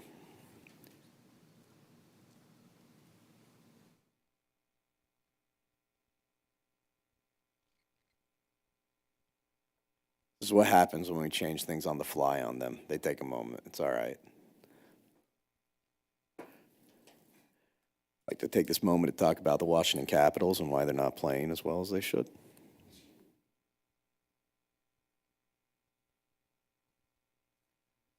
There he goes. So Hector, answer me, why did we go for 10 right off the bat? What, was that just like a standard thing? Is that what we thought was a good one? 10 is a standard when you have sites that there's no new development or significant improvement of. Fair answer. But to your point, there have been cases here and there, especially in some areas that might be looked at as perhaps more critical and shorter term redevelopment opportunities where they have been done for less time, so around 5 as well. Yeah, and I think 5's good on this one. So normally SUPs, I'm the one who's usually fighting for more time, right? Because we have financing connected to the SUP, like on different facilities and things like that. That's not the case here. We're minimizing loss, not maximizing profit, which absolutely brilliant idea. I'm glad that they did it. It kept vagrancy out of that area too. But at the same time, I think 5 is more than enough. I don't think we'll even hit 5. And like I said, there are extenuating circumstances. Matt dies, Drake goes under. Not that any of that would happen. They're fine establishment, fine individuals, but we need to be aware of that when we're moving forward on things where there's nothing connected to this SUP except for the fact that we want to minimize loss. And so, I mean, I'm understanding that, but I wanted to know what the city was thinking there. Thank you, Matt. Mr. Chair, that's all from me. Thank you. Anything else from the commission while we're in public hearing, the applicant? I will close the public hearing and start up some discussion. I know, Mr. Tszynski, you had a condition you wanted to add. Yeah, Mr. Chairman, I'd like to just add a condition. I guess that would be number 2, I believe, number 3. That would just limit vehicle deliveries on 1051 Southwest Jefferson Street, 1204 Southwest Jefferson Street, 1206 Southwest Market Street, and 1210 Southwest Market Street outside of the hours of 10 p.m. to 6 a.m. I think those are the 4 properties that we talked about that you're okay with. I guess, we've closed the public hearing, but I guess we need to make sure we're not impeding the operations of what's going on there. It was agreeable, Mr. Chairman. You okay with that?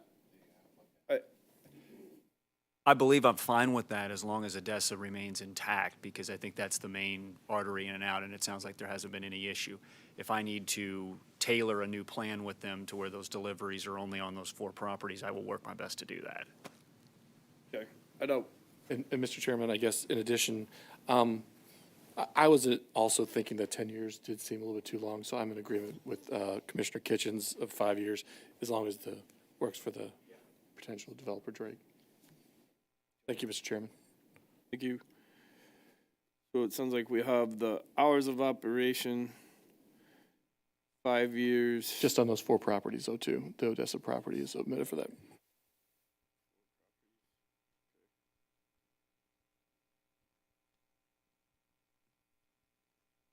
Anything else, commission, discussion-wise? I think the intent here is we all know Drake Development and what they've brought to our city, and I don't want to push this beyond some limits that are going to disrupt the hours of operation. I understand what they do over there. I watch it every day at Worlds of Fun.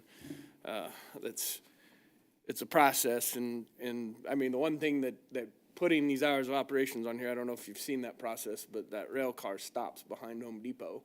That's where they unload, and you don't put a time clock on a train. I'm just concerned that if it's just picking those parcels back there, I mean, I don't know if everybody realizes this has been going on for a long time. Yeah. Well, in those parcels, I think, and I don't know, Hector, chime in, please. I think there's only like 150 spots in that side. I mean, in the scheme of things, it's less than 10%, way less than 5% of total space and cars of potential, right? I mean, it's pretty small potatoes, but I mean. Okay. We would amend for the hours of operation on those 4 properties. We would like to ask for 5 years on the SUP. Any other Mr. Chair. discussions on the? Yeah, I was going to say, on those hours of operation, what hours were they again that we're thinking? Outside, so it would be before 10 p.m. and after 6 a.m. I mean, I'd let them go even further personally, but I would give them like 11 p.m., midnight, 5 a.m. I just know how transport works, and that it's tough to limit. Now, I get 10 to 6, and we sound good at that, but I would say, I mean, if it's isn't our sound ordinance at 11 p.m.? 10 for sound, for noise, 10. Okay. So if that's the case. Right. Well, that's just for,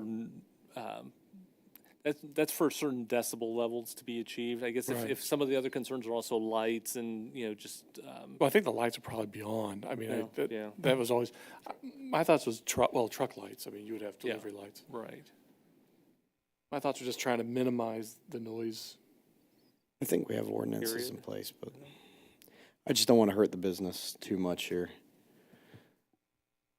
Yeah, I guess just to kind of give you, I think if there was an issue of noise and commotion after 10 p.m., would the city have some recourse to go to Drake and say, hey, we're getting a lot of complaints if it's really disturbing Mr. Mays that, hey, we need to shut this operation down at 10 p.m. I wouldn't want to put the restrictions on them if it may never cause any issues. I mean, I think that would be, if we have an ordinance, and obviously if Mr. Mays or any of the other residents have an issue and something's happening after 10 p.m., I think we have a fail-safe in place to say, hey, this is way too loud of an operation. We need to think this through, and obviously it would be up to development services to contact Drake Development and say, hey, we've got these complaints that this is happening after 10 p.m. I just wouldn't want to put the restrictions on them and say, hey, we got to shut this thing down at 10 p.m. when, maybe some of those train deliveries and stuff are happening later and it's not causing an issue with the neighborhood. I mean, Mr. Chair, there's only one issue I could possibly see with that, and is there a different ordinance or decibel level for different zoning, or is it citywide the same?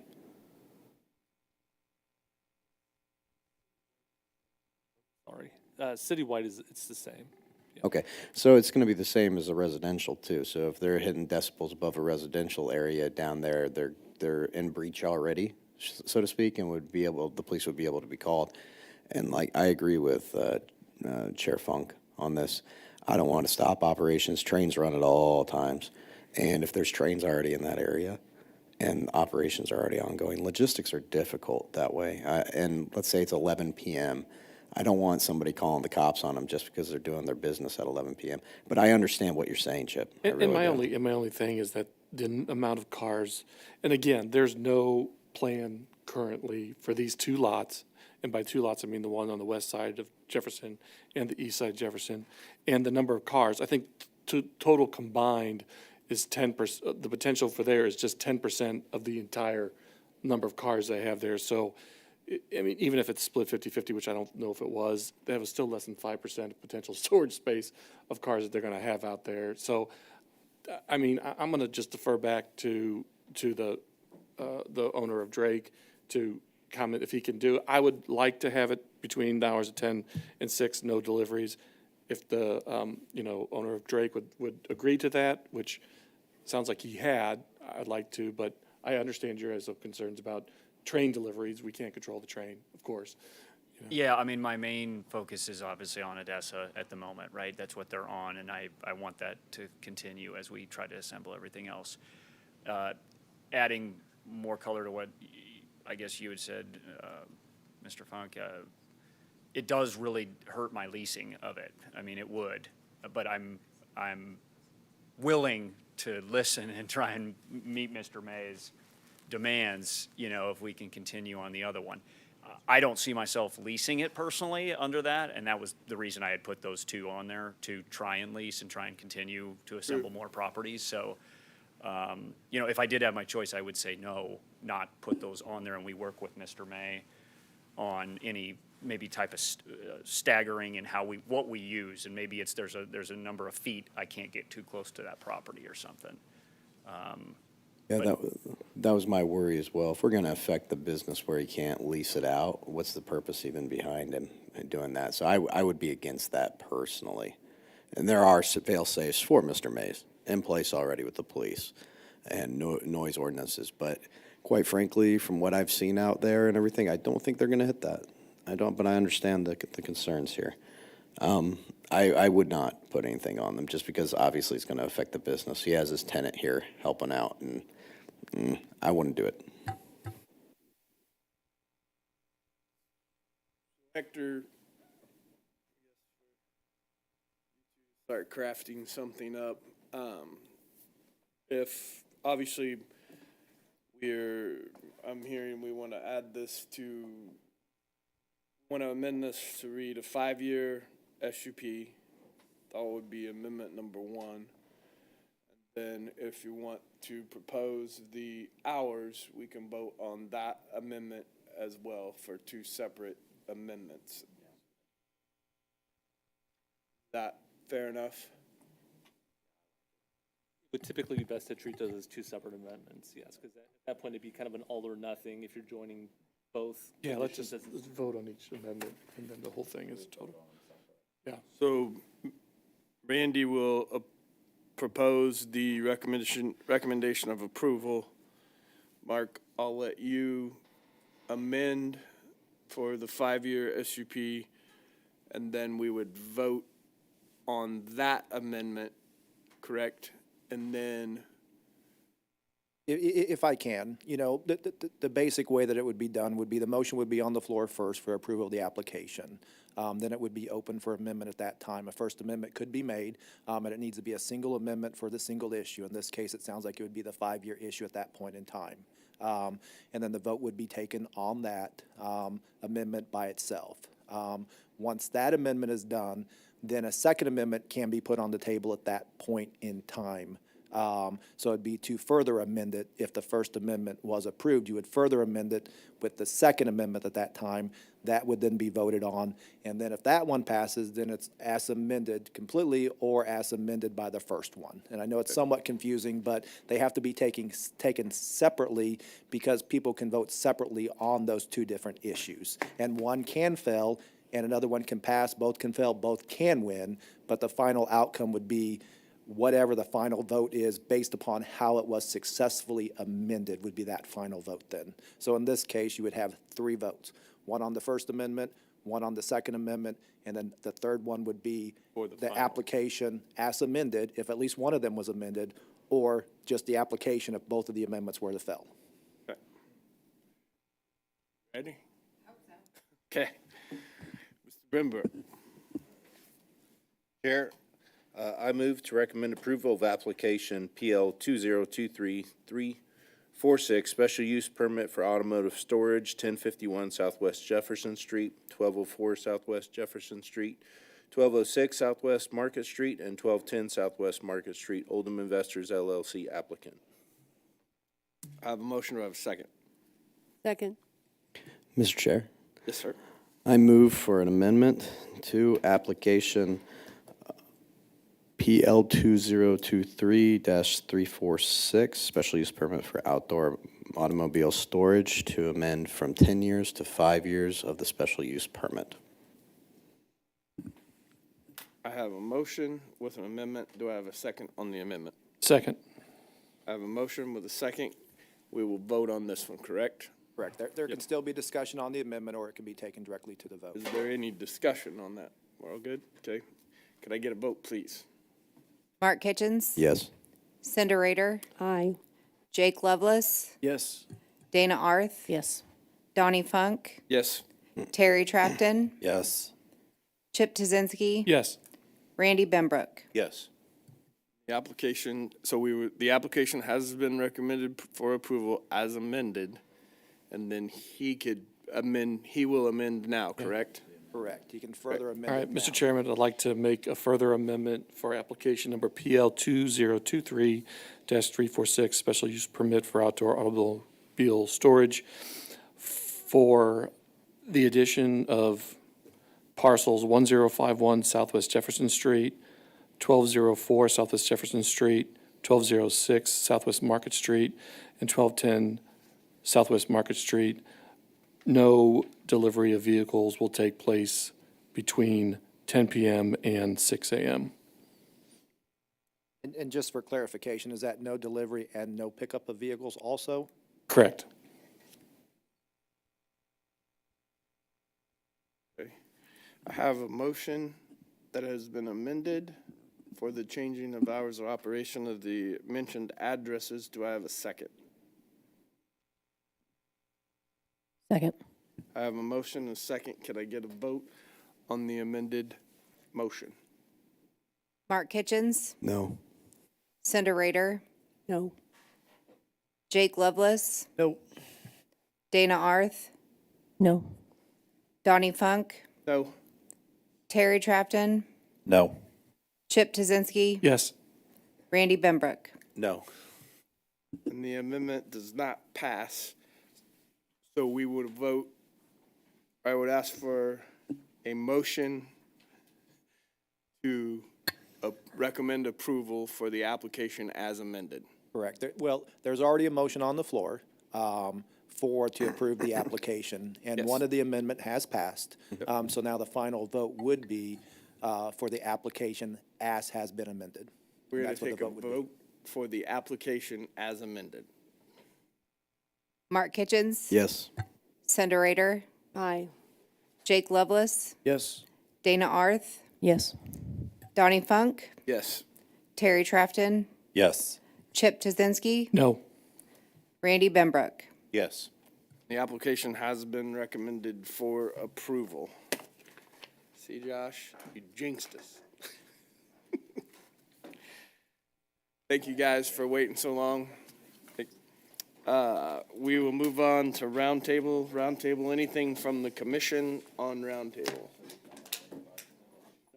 Nope. Go ahead. So just a round table. I'm really concerned about how many units we're getting on the north side of town.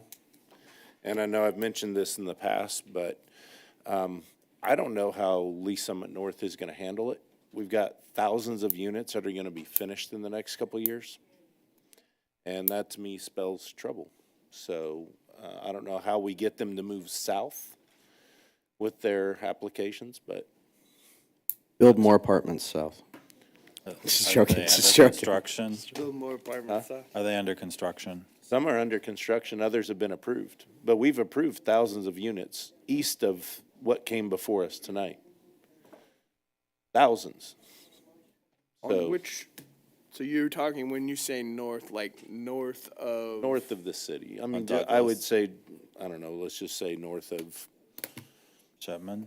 Sure, there you go, north of Chipman. Randy, are you worried about the high school when you said north and how they were going to handle it, or? Yeah, I mean, partly the high school, but it's just, I think when we look at bringing multifamily housing into Lee Summit, we all imagined it would be nicely distributed throughout the city, because that's what builds strong communities. When you jam them all into one area, it divides the community.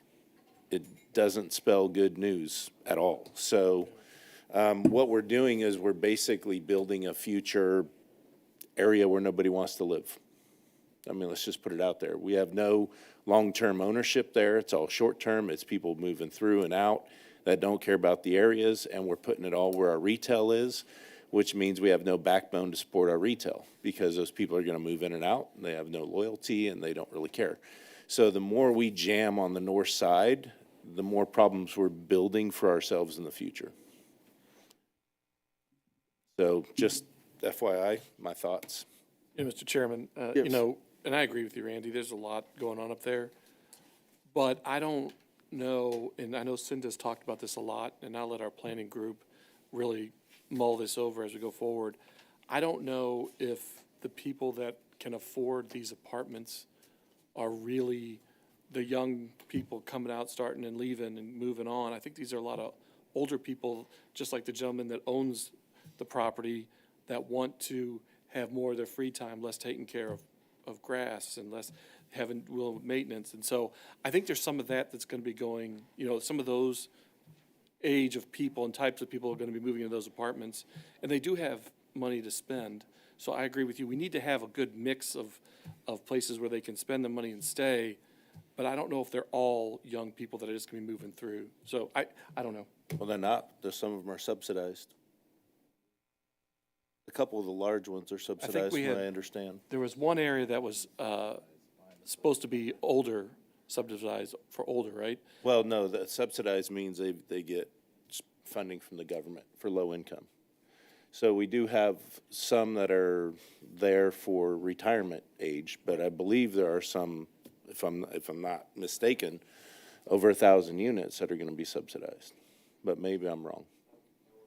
I wasn't aware of that. I know of one property behind the police department, and I think 500 units. Isn't there another one on the opposite side of the road? There is, but I don't think it's subsidized. So we just have the one over there? We didn't If approve that if other I could subsidized one. interject real quick, you know, not to get involved in your guys' roundtable, but for this type of discussion, I think it might be appropriate to have some discussions with the legal staff first before we continue the discussion at where it's going at right now.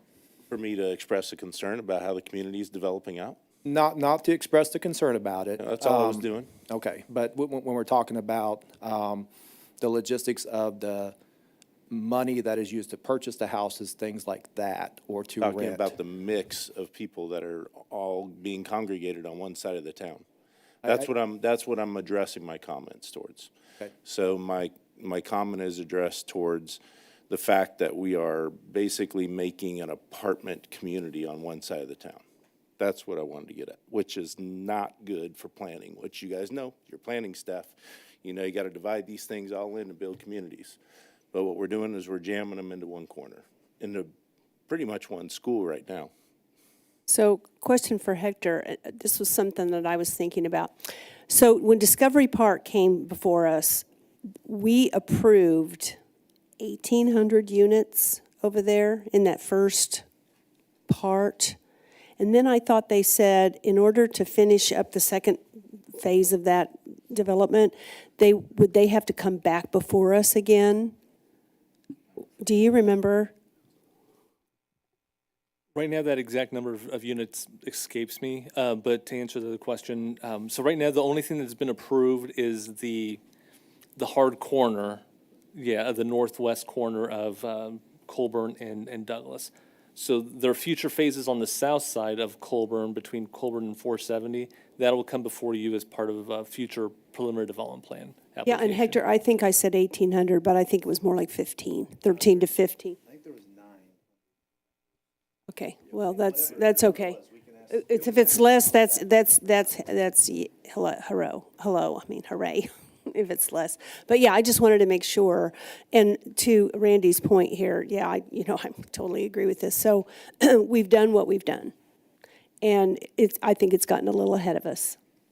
And so, but we can always start a new day. We need to look at things a little bit differently in our strategic plan. We're supposed to be looking at diverse housing, but we need developers to come here to give that to us. So townhomes that can be owner-occupied, cluster homes, patio villas for seniors, all those different things. But we need to attract those developers to be here. So we don't have to approve everything that we don't like, right? I mean, recommend approval. So.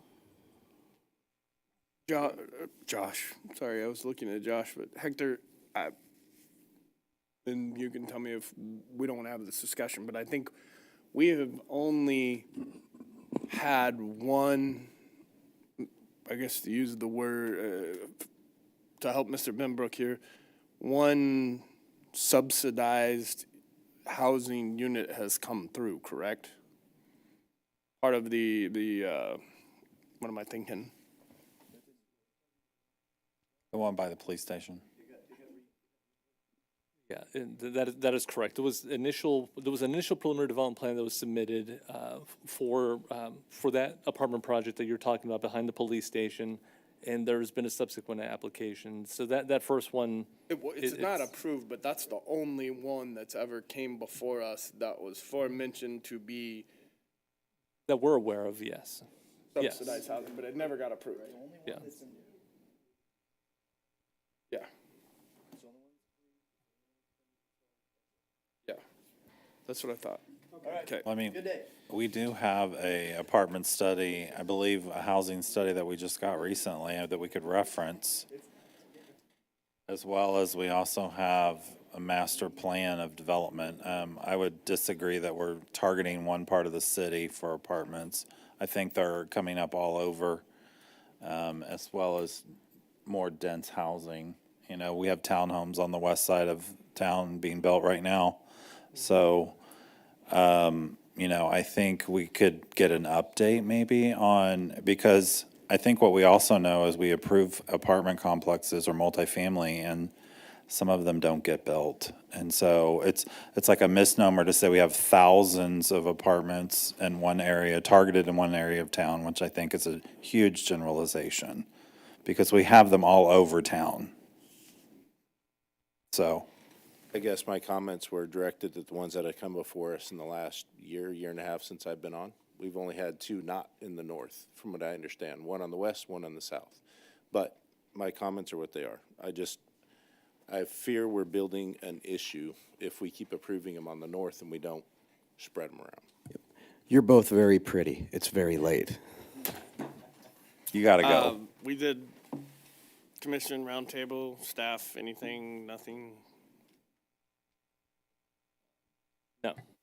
Okay. Yes. We're adjourned.